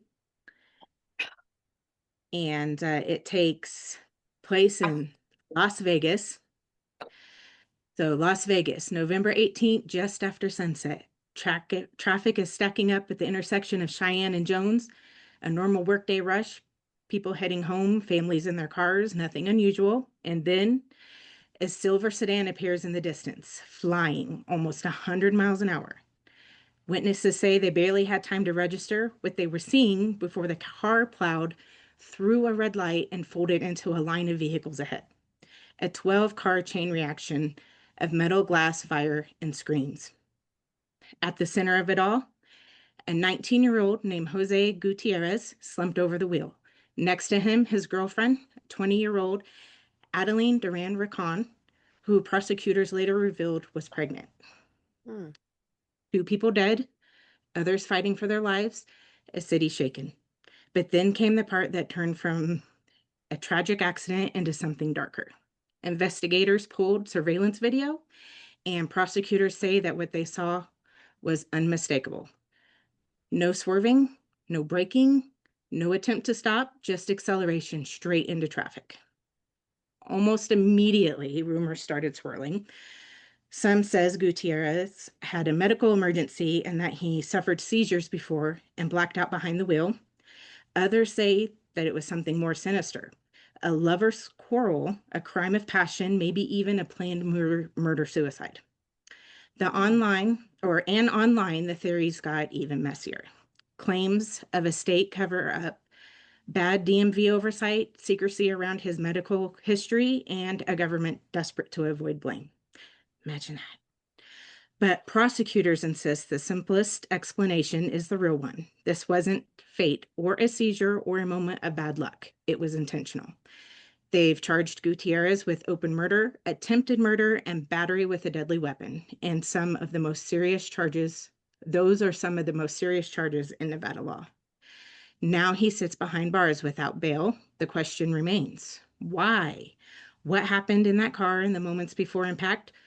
What was said? What was felt?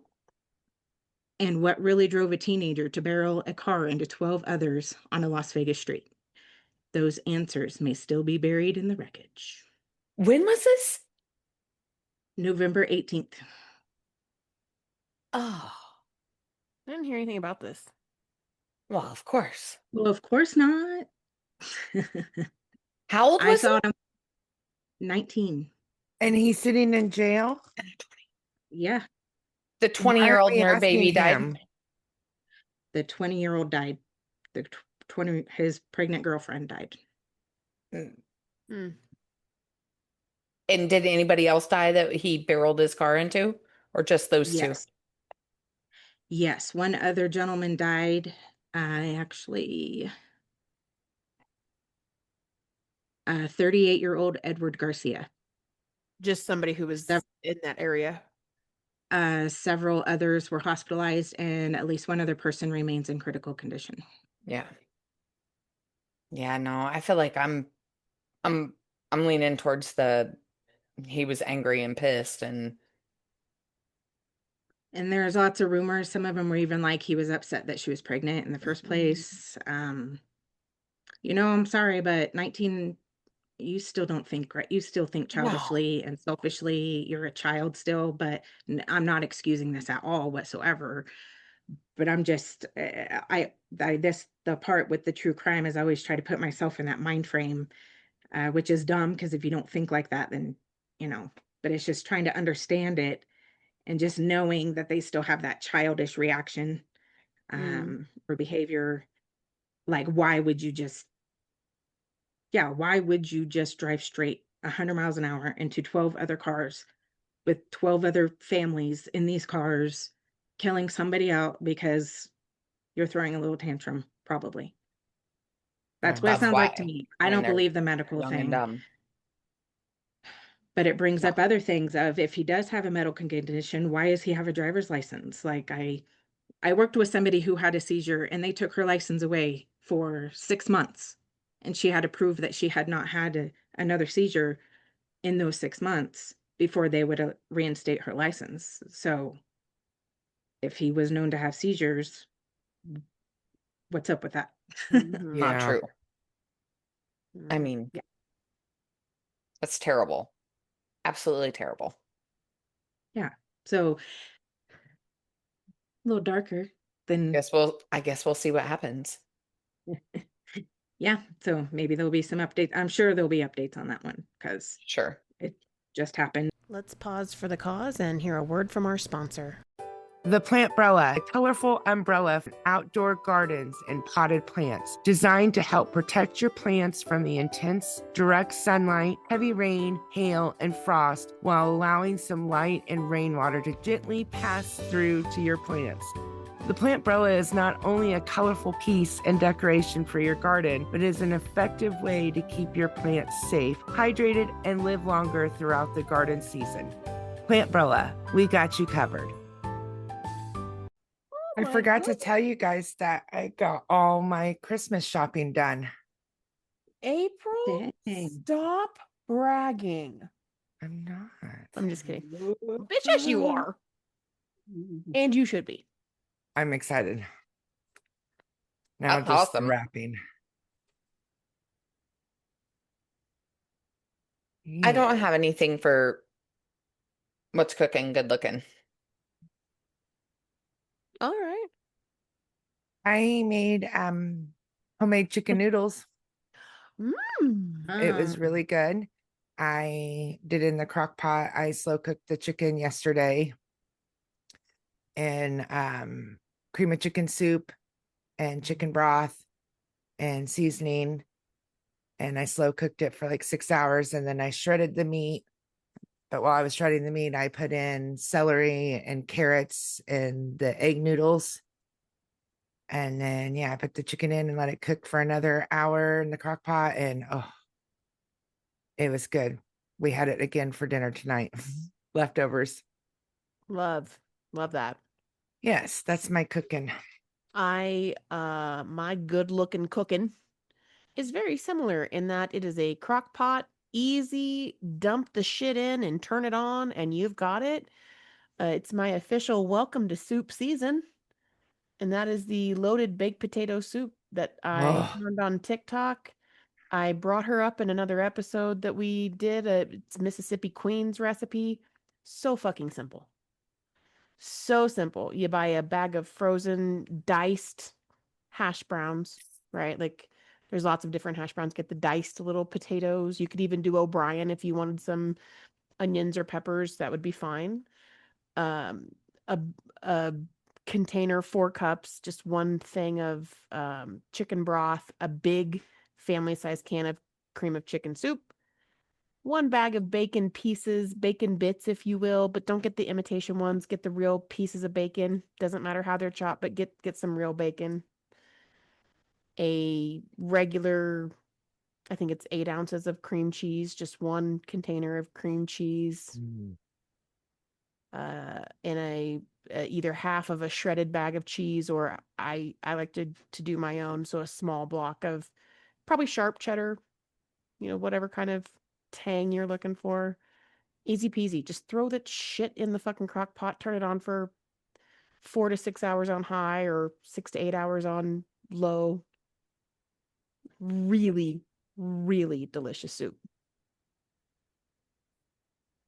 sounds really good. It's real good. Kylie, you're good looking. Are you cooking anything? Yes, of course. Um, I also did a TikTok recipe. I did the TikTok baked dumplings. It Is that was, what you, I'm sorry. Is that what you sent us on Marco Polo? yes. Good Lord. And I posted a TikTok on it. Yes. Has the recipe and what I substituted.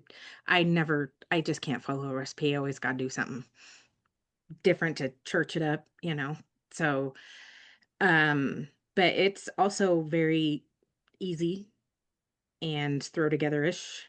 I didn't do it this way, but the way they show you do it is you just dump all the sauce ingredients into the baking dish and mix it up in there.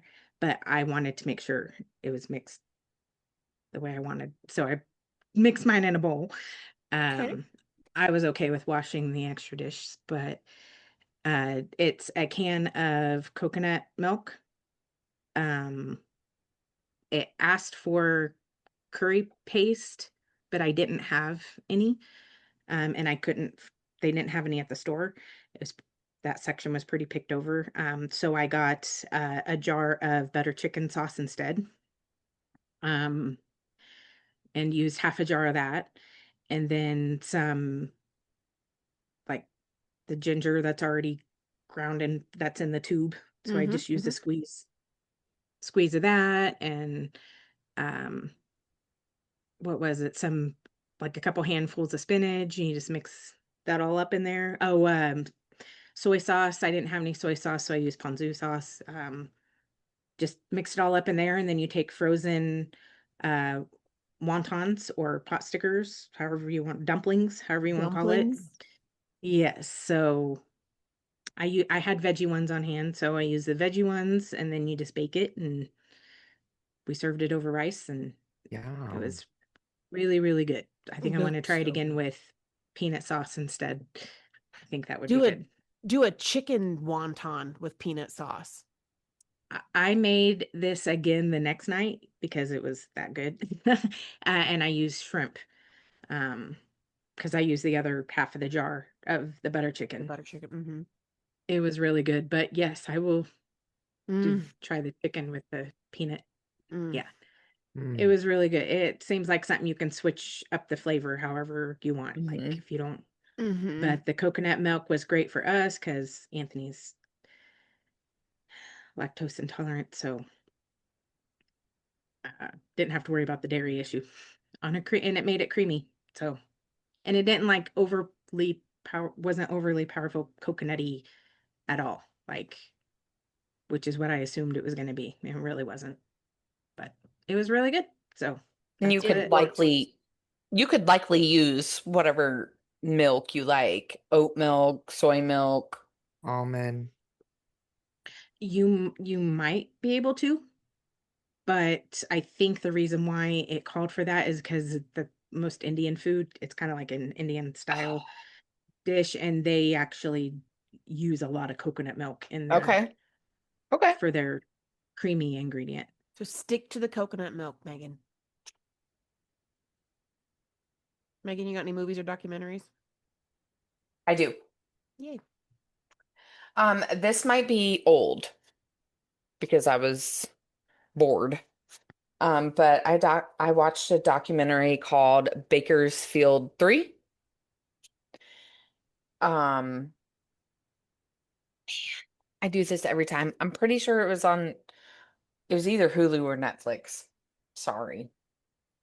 HBO Max. No, That doesn't have Who is Max, I don't this? think. because I don't have that. That's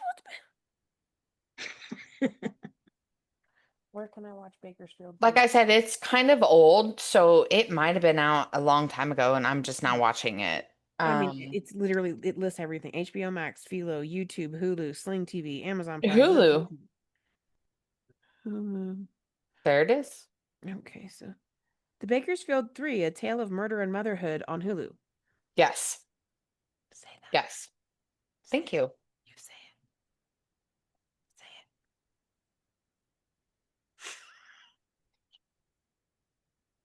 You say it.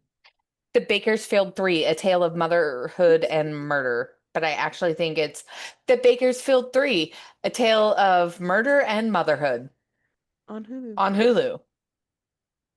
Exactly. What was that again? Take 3. She goes, but actually, I think it's. But let me re-edit that. Megan knows best. The Bakersfield 3, A Tale of Murder and Motherhood on Hulu.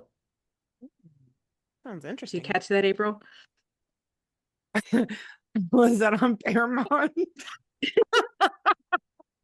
Did you say Netflix?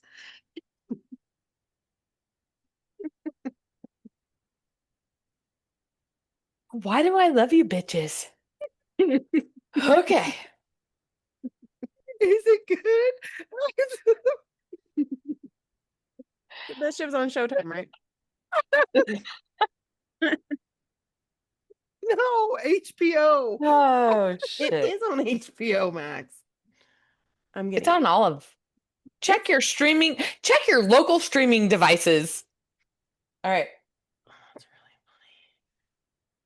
The funny. Bakersfield 3 is about 3 children that went missing or were murdered. And they're not necessarily children under the age of 18 children, but they are somebody's child, right? So the mothers of these adult children have come together to try to figure out what the hell is happening in Bakersfield, California.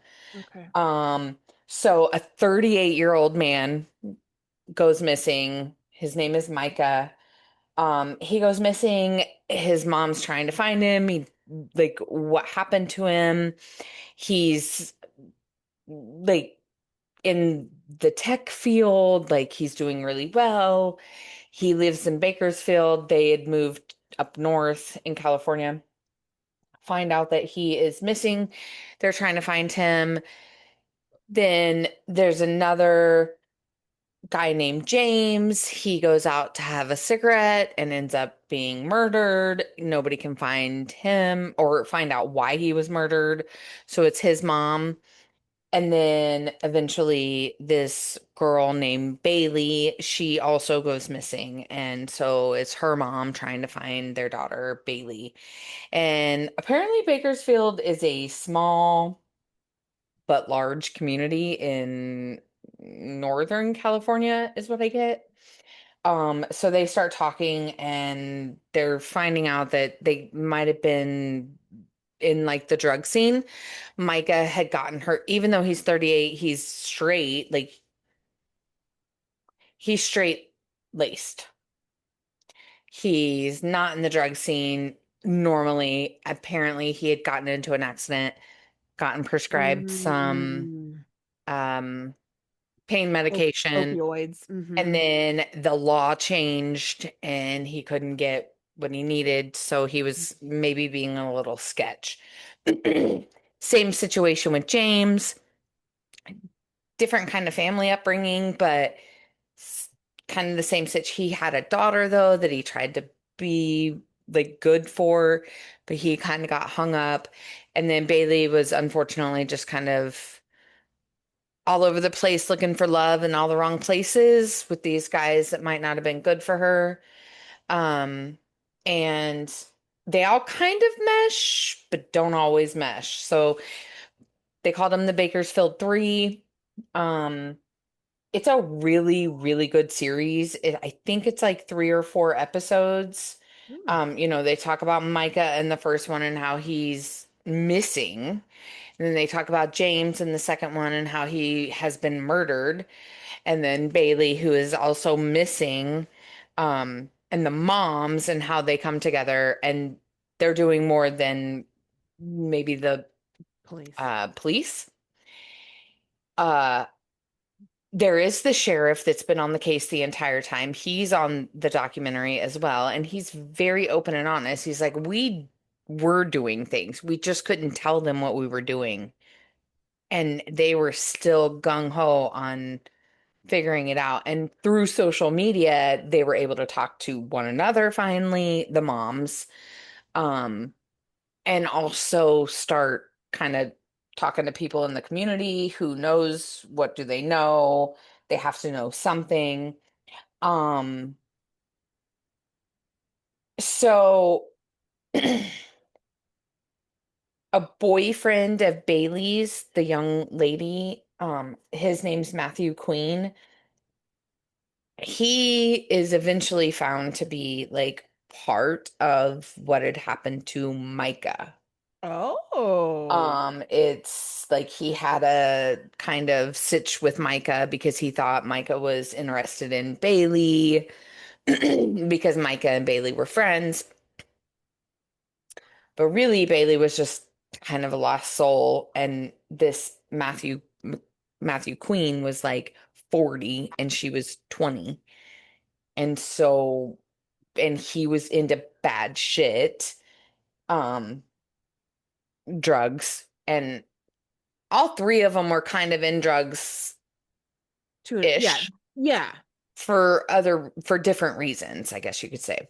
Who's So, the third person? Have we heard the third person's name yet? yeah, so there's Micah and then James. So James, Micah and Bailey's streams crossed. yes. Okay.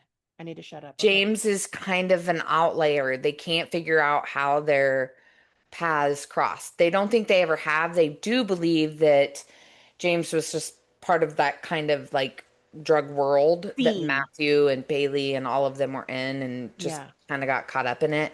Okay. The ultimate result is shocking.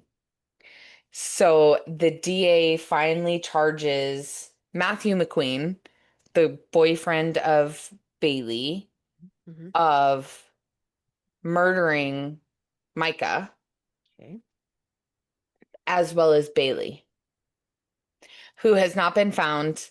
They don't know if she's dead or alive, but they know from evidence that Matt and Bailey both Matt and Bailey both took part in the murder of Micah. Bailey And did? so missing Bailey, unknown Bailey, probably dead Bailey is currently, because she's not been found, like Presumed dead, but she's suspected of participating in Micah's murder? with Matthew, which is probably why she's dead, Mm-hmm. is because she partook in it, but Mhm. because they haven't been able to find her body or any evidence of her, and Matthew's not talking, the Sure. DA is like, we know that Matthew and Bailey committed the murder against Micah, so we're charging them both. If Bailey's ever found, like if maybe she did take off, she will be arrested for murder. If she's dead, of course, nobody's talking. So unfortunately, Bailey's mom has nothing.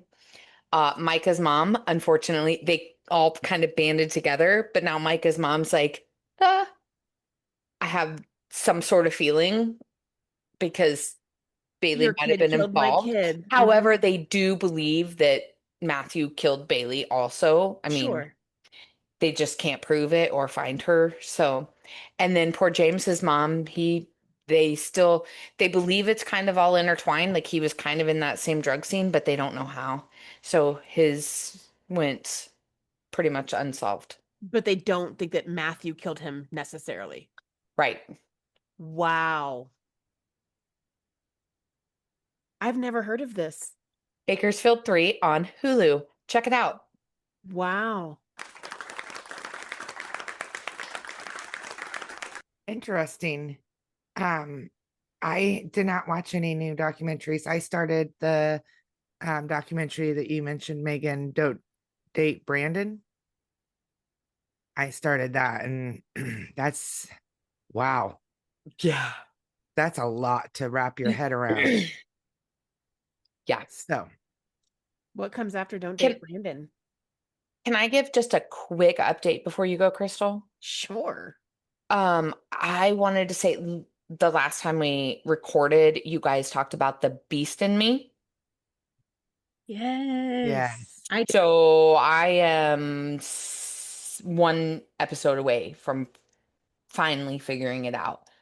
And yeah, it's Isn't great. it great? I can't get too much into it because I don't know. Like I know that this next episode is gonna blow my mind. Because the episode before this, I at least see, well, even not this episode, because they go way back in that one episode right before the end. But the Right, one right. before that, when he's in her house and he set her up, oh my God. So Yes. I'm sorry. I'm sorry. But yeah, Isn't it hard to like I found it hard what to talk about and not talk about because you don't want to give right. it away. It I hope I is didn't give too much away, but yeah. I didn't do it any justice. I feel like it's just too good. It's hard to believe that it's a series. It seems like a movie, like the detail in it and In the very beginning, it reminded me of, and I should have done more research, but I didn't know I was going to talk about it. Anyway, the Johnny Depp movie where he's crazy and he like makes things up in his head and he paints and Secret Window. yes, it gives me Secret Window feels. So, She's an author. Huh. she's an yes, he is author. an author. That's because Augie's an author. Same thing as a Well, painter. yeah. Yeah. Just different medium. Aggie, sorry. Yeah. You're fine. Aggie is an author. You're fine. So. Okay. I had a couple. So I mentioned earlier that I watched Miracle on 34th Street today while I made some cookies. I'm gonna give it a Kylie rating of eh, you know, not a thumbs down, not a thumbs up. There were a couple of moments that I like belly laughed out loud at just the atrocity of for example when at the very end of the movie when there's the trial and the prosecutor no the defense calls in the prosecutor's son to say that he believes in Santa. And when he's done testifying and, telling his dad, you told me Santa's real, so I know he's real because you never lie to me. And the defense lawyer picks him up off the stand and puts him down on the ground. I was dying. Thought it was interesting how relatable it was. There were a lot of things that I'm like, this movie was made in 1947. It's in black and white. We didn't even get color yet. It was crazy how many things were still relatable, which is why you told me to watch it in the first place. So like it's like full circle. Like I get okay. Oh yes, the greed. Oh God, the corruption. I get it. I get it. On a side note, I don't know if you know much about the conspiracy of like Natalie Wood, who is the little girl in the movie. Do you know that like there's like drama around her? She Okay. drowned and yeah. On what I didn't tell you guys, this is like my secret number 12.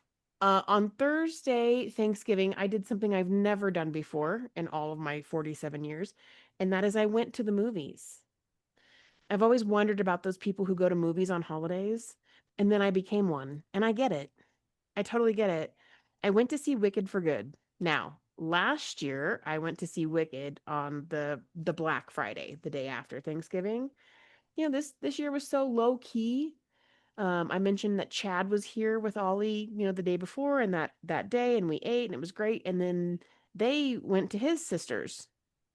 So like Ollie left with Chad, so it was just Dave and I. And we were like, let's fucking go see it. Let's go see how it ends. At one point, my husband was like looking at flights and trying to figure out where we were gonna go see it, like stage production, and then like a whole year went by. Like a whole year went by, and we forgot to go do that. So the anticipation was killing me. I had to know how it ends. I want to be able to listen to the soundtrack. Like, I have kept these things away from myself. I had to go see it. And I will give you the same rating. I'm sad for you. I'm sad for you. I'm sorry. It is what it is. Do you love the soundtrack? I mean, the songs in the first one were better, if you ask me. The thing about musicals, and if you've been listening to Hamilton, you'll know this for sure. They play off of the big songs. They remix, like and so I will tell you, I did know because I saw an article, I didn't read it. I saw an article that said that they created two songs. They made two songs for the movie that are not part of the original Broadway production. And Oh, I did not know going into it which two songs those were. So I had to look that up afterwards. do you know I was now? oh yes. I was Could surprised. you tell during the movie? Nope. Oh, In fact, in fact, this might be a spoiler alert, but I'm gonna say it because I think this was my like biggest what the fuck is happening on the screen in front of me about this movie is there was a song where Fiero and Elphaba like hook up. And I don't Yeah. mean like they like look into each other's eyes lovingly. I mean they walk around this tree like Yeah. 87 times, 67 times, and Six, 7. they're just like disrobing and they're just like, I like in this song kind of way, they're like, I kind of want to fuck you, and they're just like, and I'm just like, what? Why are they banging? Like in Wicked, when you watch the first Wicked, they like got like eyes for each other and they're like, oh, I'm gonna pretend like this isn't real. But he's not fucking Glinda. Other people in the movie aren't fucking. Like they're literally taking their clothes off and like getting on top of each other, and they're like, we're gonna bang. Like it's wild. It, to me, like, doesn't belong in the movie, like it doesn't belong in the story. And then when I found out that that was not one of the new songs, that was part of the story the whole time, Is that that's been on Broadway the whole time, I'm just like, what? so? That scene is on Broadway. Yeah. Yep. I did not see that scene. It's been part of the story the whole time.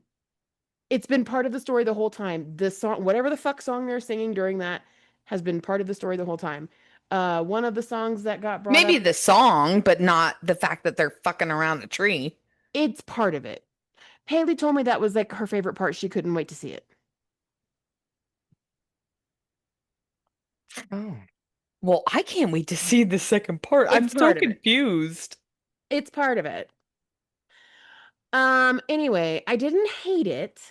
I will also say that of the entire fucking theater, where the what, six people who had, six groups of people who had bought tickets, like we were all in our own row except for like the seventh group sitting directly next to me, talked the whole fucking time. Oh. Talked the whole time. Like, had they already seen it? They were talking about it? I Or think they just like knew. talking amongst themselves? I don't think they had seen the movie. I think they had known the story. And they were talking amongst themselves. And one of them was clearly drunk and obnoxious and like got up and left. And which is fine. Like, bye. But then it's like, oh, you stupid fucking cunt. And I'm just like, can you shut up for 5 seconds so I can see why Elphaba and Fiero are fucking, and not just that they're fucking? Like, can we just look at the screen? They literally talked the whole time. But I think I handled it pretty well. I think I was channeling my inner Kylie, and I was just like, I'm just gonna focus on the screen and the speakers. And now I can say I've seen it. It's not going to change the fact that I absolutely fucking love the first part. In fact, I watched the first part today. I watched the first part before I watched Miracle on 34th, while I was like cleaning my kitchen and like getting everything ready. And yeah, so interesting. When I messaged Haley and told her I went to see it, because I went without her, I went on Thanksgiving. She was like, "Oh my God, you have to tell me everything. Like, how do you feel? What do you think?" And I was just like, I definitely don't like it as much. I don't hate it, but I don't like it as much as I like the first one. And now I can say I've seen it. She's like, it's weird to me that people are comparing the first and the second, because to me, it's all one big movie. And I'm like, well, yeah, because you've seen it enough to know the story. Like, I've literally been waiting a year. I've been waiting a year to see how this fucking shit ends. And I was just like, well, that's dumb. Like, that was stupid. There were some parts that I thought were I thought they did a lot of throwbacks to The Wizard of Oz. You get hints of throwbacks in Wicked. You get straight up throwbacks in Wicked for Good. Like, there's a Dorothy. You know what I mean? And I loved that all you see is the back of her skipping down the yellow brick road. She's not a character. She's not important. But she exists. She's so important in the melting of the Wicked Witch. You know what I mean? Like, that's the whole fucking story. So I don't want to give any spoilers about, how it ends. So I won't. But I'll just say that I was just like, are you fucking kidding me? Okay, well, I'm really, really glad that I can say that I've been to a movie on Thanksgiving and I've seen it now, and that's that. Love it. Can't wait to see it. I had one other movie that I just wanted to say I'd mentioned earlier, and that was this series that I watched on Hulu called The Murdochs Murder in the Family. There's a Murder in the Family. And that final episode finally came out for me, and I got to see that wrap up. As somebody who follows the news and true crime and those types of things, I'm gonna like go out on a limb here and say I've always felt like there was something shady with Buster. and he's the son that survived. If you know the Yeah. Murdochs at all, Yeah. I have always thought there was something All up of with them. Buster. Yeah. I'm just saying, like, the fact that he survived, and like, I just always thought there was something really fucking weird going on with Buster. And this is a completely uneducated and unrelated, like, I have no inside information, just, an outside judgmental position. I thought that this series really went light on him. Did Yeah. not cast a doubt on that kid at all, which was refreshing for me because it gave me a different perspective. And I'm like, Crystal, maybe you shouldn't be so judgmental. Assume good intention, and that this series got it right, and this kid was out trying to, get married and maybe get himself back into law school. He's had this insane upbringing, but his father has been arrested for the murder of his mother and his brother. His grandfather has died. His world as he has known it has come crumbling down on him, and maybe he's not a piece of shit. But then I remember Stephen Smith. And what I'm going to say about this whole situation is justice for Stephen Smith. And Yes. that is all I'll say. That's it. Yeah. Those are my movies. Three in one. Killed it. Thank you. All right, Kylie. I'm having a hard time choosing. I watched a lot. I mean, maybe Um, you should go for a 3 for like Crystal. Do it. Top 3. We went to the movies twice. So the first time we saw the new Predator movie. I always watched the Predator movies growing up. Trying to think. This one was like a different perspective. It was like from like kind of an origin story type thing of not necessarily the same predator, but like that species and their planet. And it was good. It was what I expected it to be. The other movie that we saw was The Running Man. They remade that. So you're just Which like was doing straight throwback to like the 80s and 90s right now. Like, I saw yeah. Predator, I saw Running Man. It was funny because we went and saw Running Man, and I thought it was pretty good. It was a totally different, like the storyline, like of um the guy being punished for trying to make the right decision or being a good person, uh, and he's being punished for it. It's kind of the gist of the second one as well, but it took a different kind of turn. So it wasn't the exact same movie that they were just trying to redo. It was like someone's whole different perception. So that was nice. It was kind of cool. So we went home and watched the original one, uh, I love doing which that. I had forgotten that the original one was based in 2019. Oh uh, shit. Oh wow. So Okay. it was kind of funny to just watch how they thought 2019 would be. And they got some things right, like walking into a room and saying things like open the windows, and that we got the Alexa things for that. You can hook it up to your old system and she'll do anything you ask her to, and all other kind of, so we definitely had that, but the way they did it was different. It was just kind of funny to see where they thought we'd be at. Um, what else? As far as, well, we definitely started watching more Christmas movies. The Medea's Christmas, of course, was on there. I've already watched that.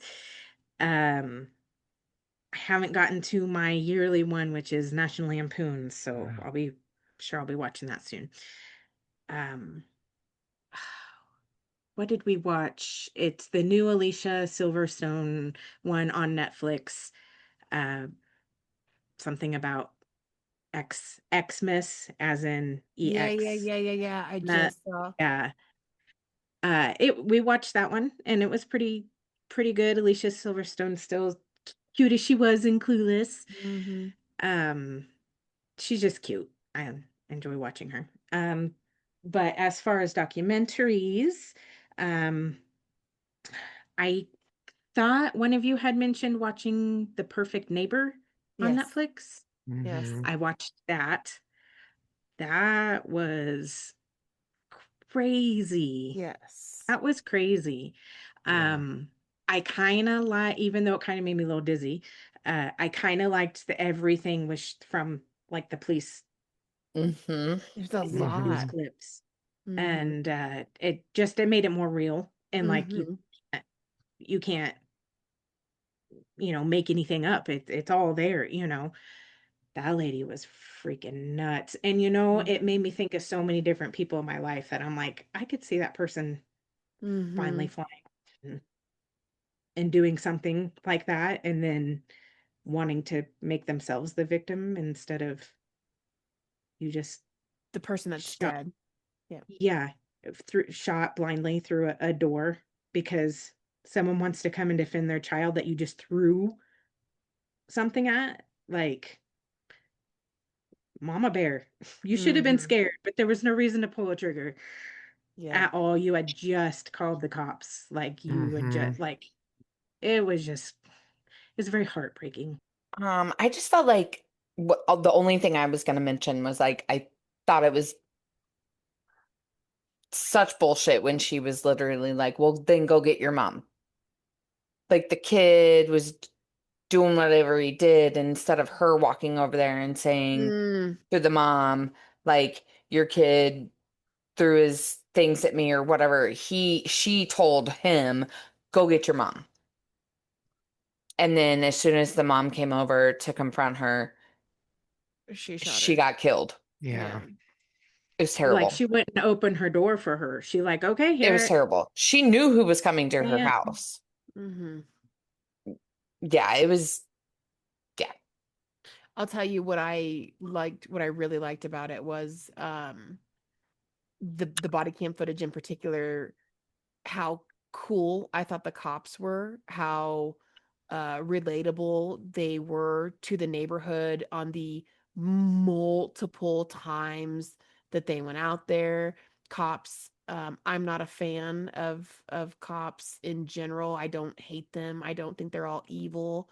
But I think they're a group that for me, I'm just like I question their motives, and I thought that the cops in this documentary did a really really good job of being humans. um but the one time they slipped, the one time I thought they slipped, this cop tells the neighbor, do this and make my job easier for me. And she Yes. said, And she, make your job easier for you? Are you fucking kidding me? And I was like, oh, it's so sad that this is a real story and not like a made up movie, because if it was a made up movie, like, she's my Oscar winner. Like, she gets the prize. She's like, uh, no, go fuck yourself. Like, we're not here to make your job easier for you. Like, we're living in this situation. You can go fuck yourself. I loved that. I loved that part of the movie so much. Hmm? It It was was heartbreaking. it was heartbreaking. I was gonna say, yeah, like just those kids and the Mhm. the one when he said maybe if I just wouldn't have said anything, Mm-hmm. or my he mom would left still his be here. laptop, or he left his iPad or whatever, and Mm-hmm. Yeah. he supposedly, I didn't understand that part. She supposedly had it, or he left it over in She her. took it from him and Okay. yeah, and she wouldn't give it back, and then that's why she was like, go get your mom. Because And he's like, I'm exactly, gonna she tell my mom, and knew. she said, go ahead, and he's like, all right, Yeah. got So his she mom. knew that the mom was gonna come, especially when she's got his fucking iPad, which those aren't Mm-hmm. cheap. Well, that was the straw And that broke the camel's back for the mom. The yeah, mom had been dealing with it. I don't yeah, even think it was that she took it from him. I think he'd like set it down in Yeah, this no, this off limit zone that she's right. created that isn't real. yeah, No. It's And the not cops her told her that land. And the several neighbor times. told her that. The neighbor told her, like, dude, nobody cares if they're over there. Like, chill out. Like And the she's yeah. been owner like, of the house, because she was yes, renting, was yeah. like, no. But he like put it there, and she was like, she nabbed it. And he was like, give me my shit back. And she's like, no. He's like, well, I'm gonna tell. And she's like, tell. Because she ended up throwing like roller skates at them. All Mhm. the Those, things. It was terrible. and I remember them asking another, like interviewing, maybe it was the news part of it, asking another white elderly person, do these kids come over into this lot a lot? Do you hear them screaming? He's like, yeah. Have you ever said anything? He goes, that part's not my property. It's not any of my business what these kids do on there. Like, Mhm. he was just, which is exactly how she should have been. Mm-hmm. And if you don't like that neighborhood, go find somewhere else to live. Yeah, exactly. I'm pretty sure I said that so many times while I was watching that. Like, what are you doing? Like, go. It's Yeah. just weird that she was there. I feel like it was weird that she was there because she totally did not fit in to that neighborhood. Yeah. She was the Right. new one. That neighborhood was established, even if it was only shortly before she got there. Yep. She was the last one to show up to the show, and she decided that these kids Mhm. shouldn't be playing in a yard or land that wasn't hers. It wasn't hers. It was terrible. I was like, why And doesn't she just leave? she victimized And her. then at the end, when the sister was coming to help her, and they were all kind of Yeah, and then that had her way, I little was just like, oh, I grandkid. get Yeah. it. Like, I don't know. That was terrible of me to say, but she was a terrible person. Yeah, that's a Yeah. real story. And That's real. cut. Yeah. That's What's it. Yeah, that next? happened like what, a year ago was when she got sentenced It's or pretty whatever. Mhm. recent. Yeah, Like, last couple of years. yeah. The other one I wanted to mention documentary wise, so I'm gonna do a forfer, and that's the new Sean Com Sean Combs, The Reckoning. He did he? Yeah. 50 Cent did a documentary on Netflix. It just came out. Anthony and I binged it last night. What's it It's called? worth a Did it watch. just come out last night? I Yesterday. think so. Jesus. We were all over that shit. Okay. It's by I'm 50 down. Cent, who makes really good movies, and like I feel like he should have just been a Oh, and producer. I don't think He's he likes really P. good. Diddy. He does not. He does not. Does not. It is very obvious, and learned Shit.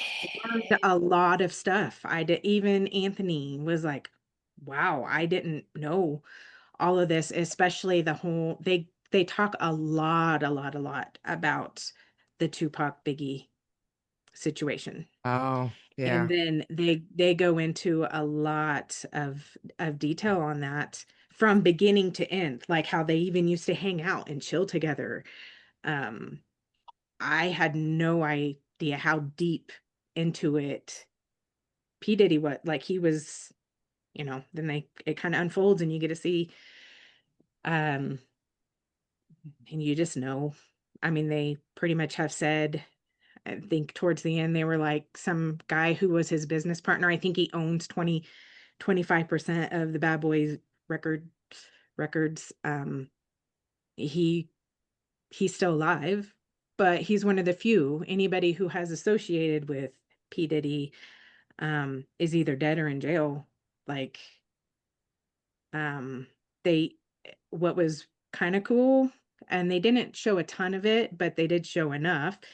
Um, I guess when all the indictments were happening, um, where he was getting ready to get arrested and charged and all of that stuff, uh, P. Diddy had hired a camera crew to like follow him around, and who knows what scheme he was coming up with to try to make money off of all some kind of reality thing or whatever. But so there's all this video of him having conversations on the phone and his reactions to things, and um he ends up getting arrested, and the video company is just kind of left with the all this video, and they're like, okay, well, I guess we get to keep this, and ended up in the documentary. Um, so you get to see kind of, yeah, it's kind of put through, it's a 4 episode thing. And it's kind of through all 4 episodes, but yeah, different sides to it, interviews with lots of people who were really close to him, victims, of course. And they said there's still like 77 pending cases against him for, Good Lord. Wow. yeah. I'm gonna binge it as soon as I finish the last episode of Beast in Me. Uh, What's next? Social media. Mine is a quick social media. Have you guys seen or heard of the Grinch McDonald's boxes? Yes, I've heard of them. yes. I have never. And I don't know if it's a new thing, but It is. last night was the first time I had seen it, and somebody did an unboxing of the Grinch McDonald's box, and I want one so bad. Get You want the one. socks, huh? Go get one. I want one so bad. They have socks and they have dill pickle salt Right. and a bag so that you can put your fries in the salt bag and shake it. What? And so you can try dill pickle salt on your fries, and you get socks in your And a burger and your 10-piece drink. nugget. Yeah. Yeah. You got to go get one. I want one so bad. Go get one. That's all. April, Lena. Oh, I don't have a social media. Oh, I know. I thought I did, but I don't. ain't no thing but a chicken wing. Mine is also super cute and quick. Oh, I've done lost it. Let me go back to this link. Came across a cute little post shared by, somebody else, not me. And it was short and sweet and cute, and it took me back to the beginning of our podcast. It said, I may not be perfect or very good or adequate, but I return shopping carts to their appropriate location. Yes. And I was like, oh, that's so You cute. thumbs up. That reminds me of the multiple times that it got brought up, that one person in our group in particular really fucking can't stand people who don't return their shopping carts. And I wanted to share that there is something called the shopping cart theory that you may or may not know about. It is an extremely simple idea.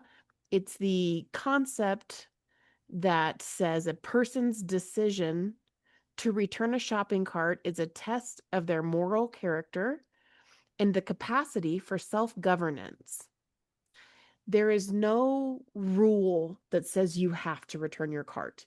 There's no law. There's no policy. Like, your store doesn't say, hey, you're allowed to shop here, but you have to sign this contract that says when you're done loading your groceries, you have to return your cart.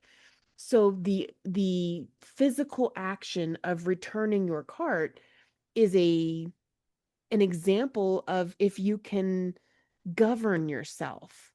Do you have the capacity to, quote unquote, do the right thing? Or do you just leave your cart where it is because nobody can make you return your cart? And I thought, wow, the shopping cart theory is very simple. And I think there's something very similar that should be or could be possibly out there about, self-check.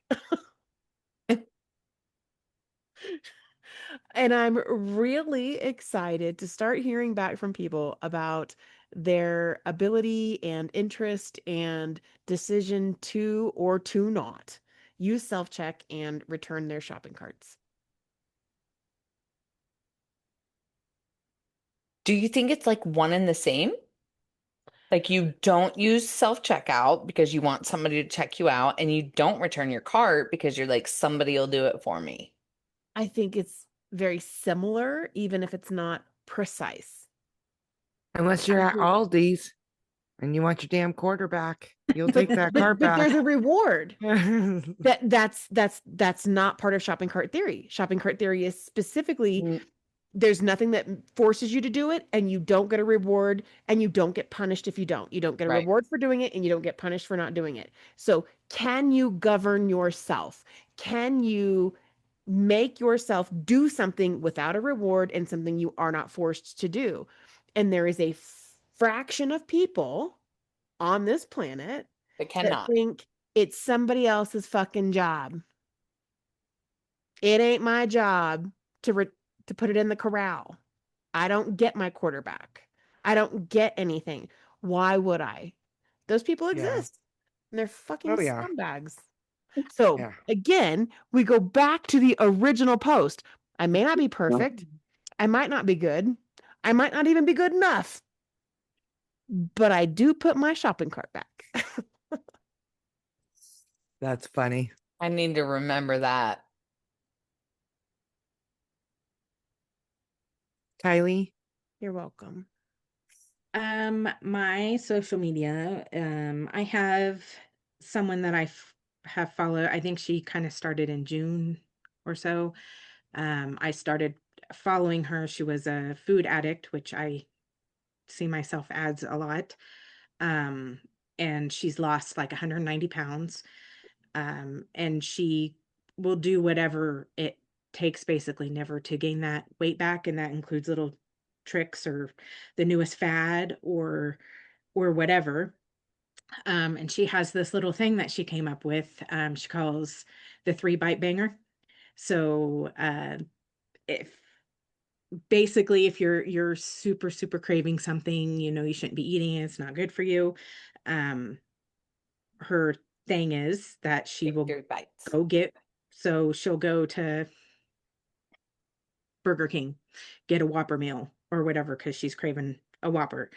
So she'll get the meal or whatever. She parks close to a trash can and she'll have 3 bites.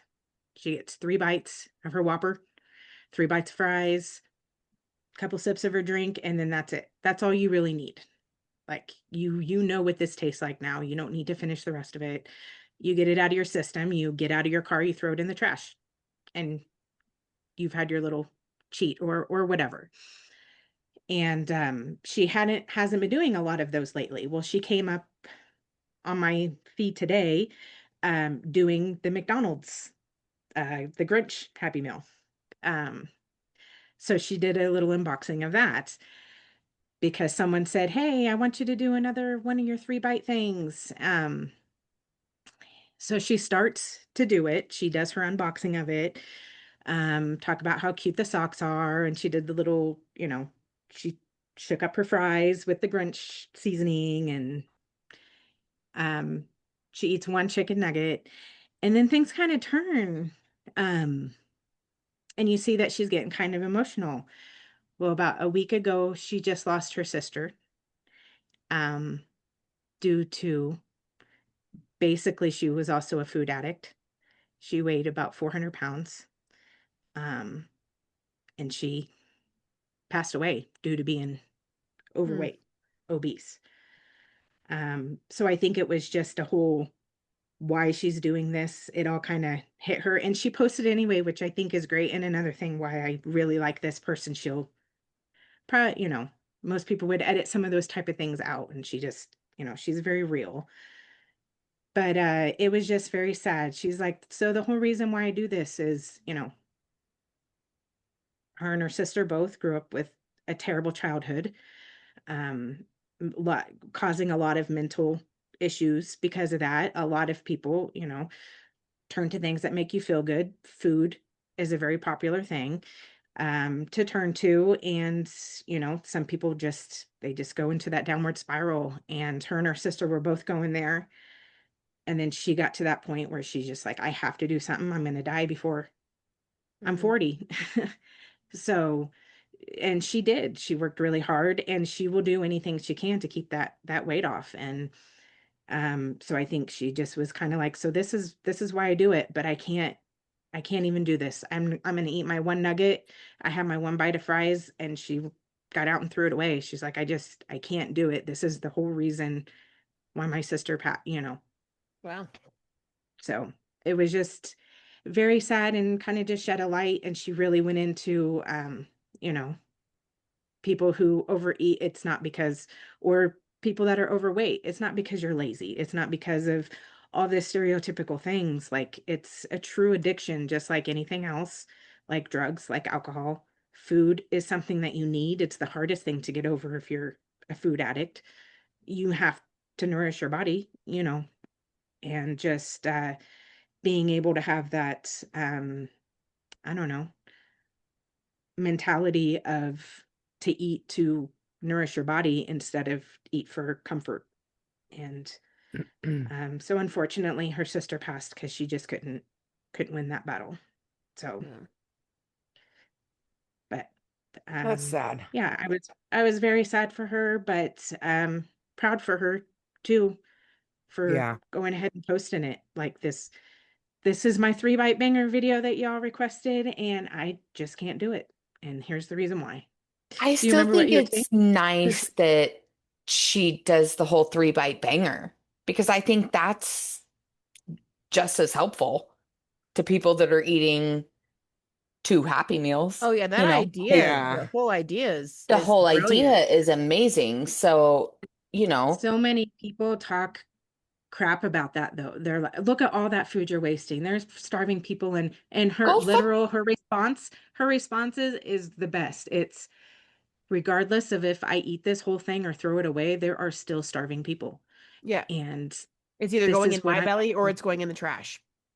And mind exactly. your fucking business. Like, who are you? Are you giving all your scraps to the people that are hungry? Probably not. Yeah. Get the Totally. fuck out of Right. here. Sorry, that got me heated. No, for real. We are down to the life story card, and then we get to get the fuck out of here. Woo. Woo, I woo. mean, are you tired of seeing my beautiful face? Not at all. Kinda. Just kidding. Nope. Nope. I can't get enough of it, but I know that it's we gotta get move on. So Yeah, Yeah, it's we getting do. Getting late. late, But I gotta Eggy. get Miles to bed. yeah. All right, let's go. We've made it to our Let's go. teenagers in the cards, and the question on the table is, what rebellious things did you do as a teenager? Oh shit. all the things. Great All the answer. things. I drank in woods with boys that were older than me. I walked around Aggieville. I got knocked up. Classy. I don't know. Class. I don't know that, I mean, obviously they were rebellious. We just did all the things. It was a great time. I fear to say that I regret anything because I mean, we were just living, right? Mm-hmm. Could I have made better choices or made different choices? Absolutely. But I don't know that I necessarily regret anything. But yeah, we did some wild things and I think I don't know. I guess that pretty much answers that. Did I answer Yeah. the question? Yeah. I'm gonna go ahead and just spin off and say I did the same thing. I drank, I smoke, I snuck out of the house. But I think the topper, Mm-hmm. oh Wow. god, here we go. Would have to be. Oh, my dad's gonna kill me. Oh shit. Which When time? I took his work truck to Aggieville.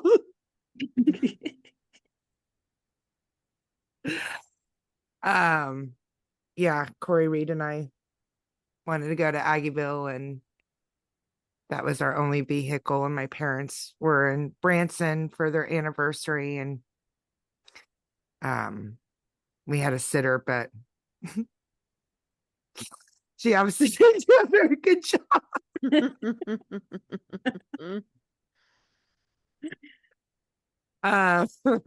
Yeah, that and um horrible of me. I'm so scared for when Miles becomes a teenager. Um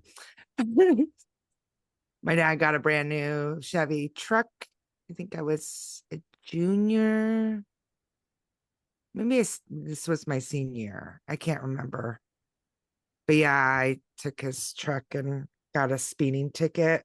No, That was your junior year, I think, because I that was was around my sophomore that. year because I didn't have my license yet or fresh. Yeah, because mom had to go to court for me to fight for the speeding ticket. And my in the truck that my dad just literally bought. And I was squealing the wheels.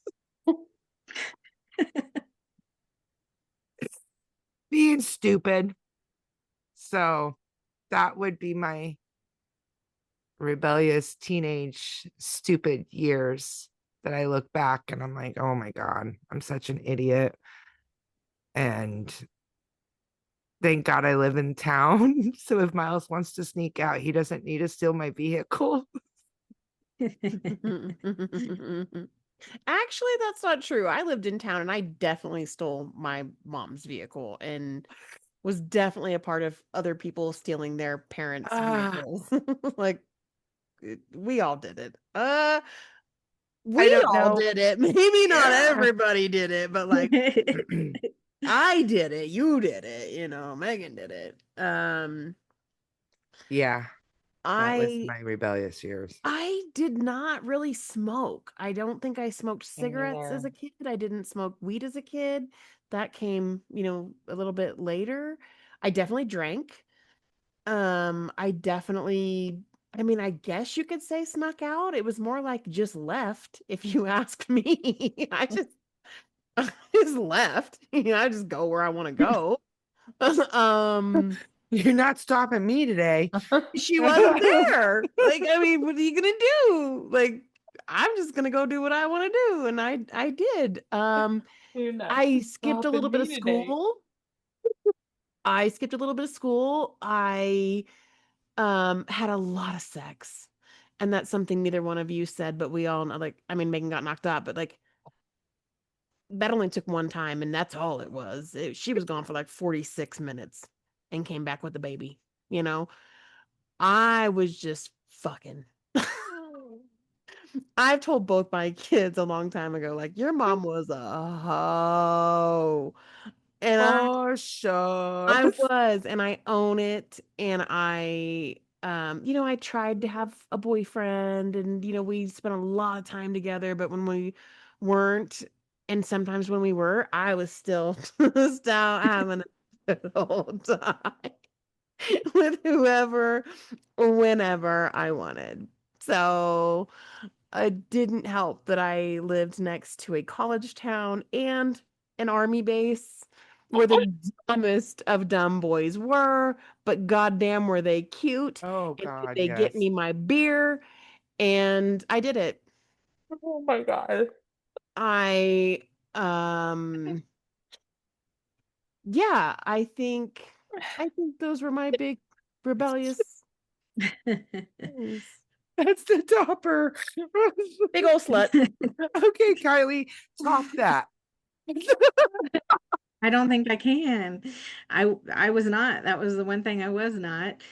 Um, but definitely did a little sneaking out. It was definitely hard, yeah, living out of town to do that. But would use a lot of working late at McDonald's as an excuse to until actually working late at McDonald's got me in trouble for being out too late.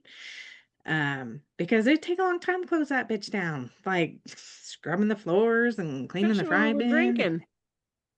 drinking. Yeah. Nope, she was working at McDonald's. He I was was working. I don't working. know what you're talking Yeah. about. No. We were in the fields Smoking our working on the marbles. keg. We totally drank And at McDonald's. yeah, going to the elm tree. Um, I feel like, yeah, that's when I hung out with Monica a lot. She went to Rock Creek. but she had a vehicle before, so we did a lot of driving around, driving, how we did, driving the How country we road. did. But drinking's probably the worst of it. I didn't smoke or anything until after high school, I think. I think maybe my most rebellious was freshman year. I think we had a friend that was leaving and we were having a party for her at the city park. And so after school, I went over to Crystal's, even though I was told I was grounded and I couldn't go to this party. And I was going to the party, and then my dad came and picked me up. So that was a fail, but I tried. I'm proud of you for trying, Kylie.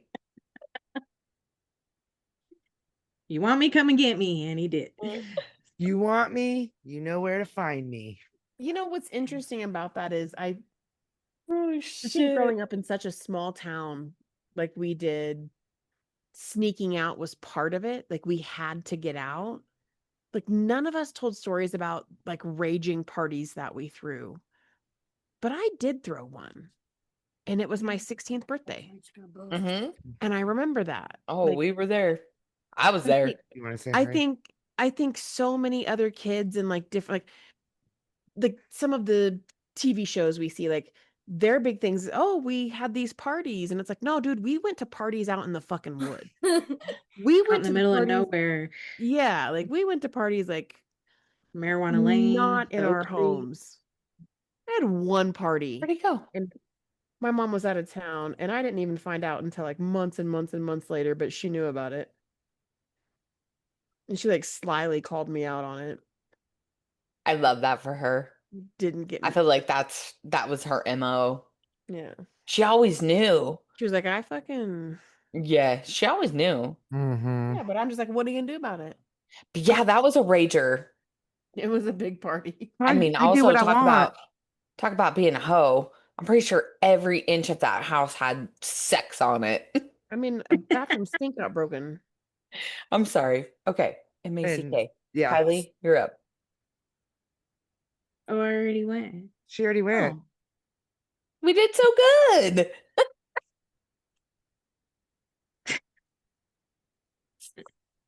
Where were you on that one? Don't touch me. it's because I derailed. It's my bad. It's because I was like, hey, none of us threw parties. Oh yeah, I threw one. I threw one party, and it was crazy. It's the best party. It was crazy. Anna was there. Katie was there. Everybody We're all was there. Everybody was. Wendy was there.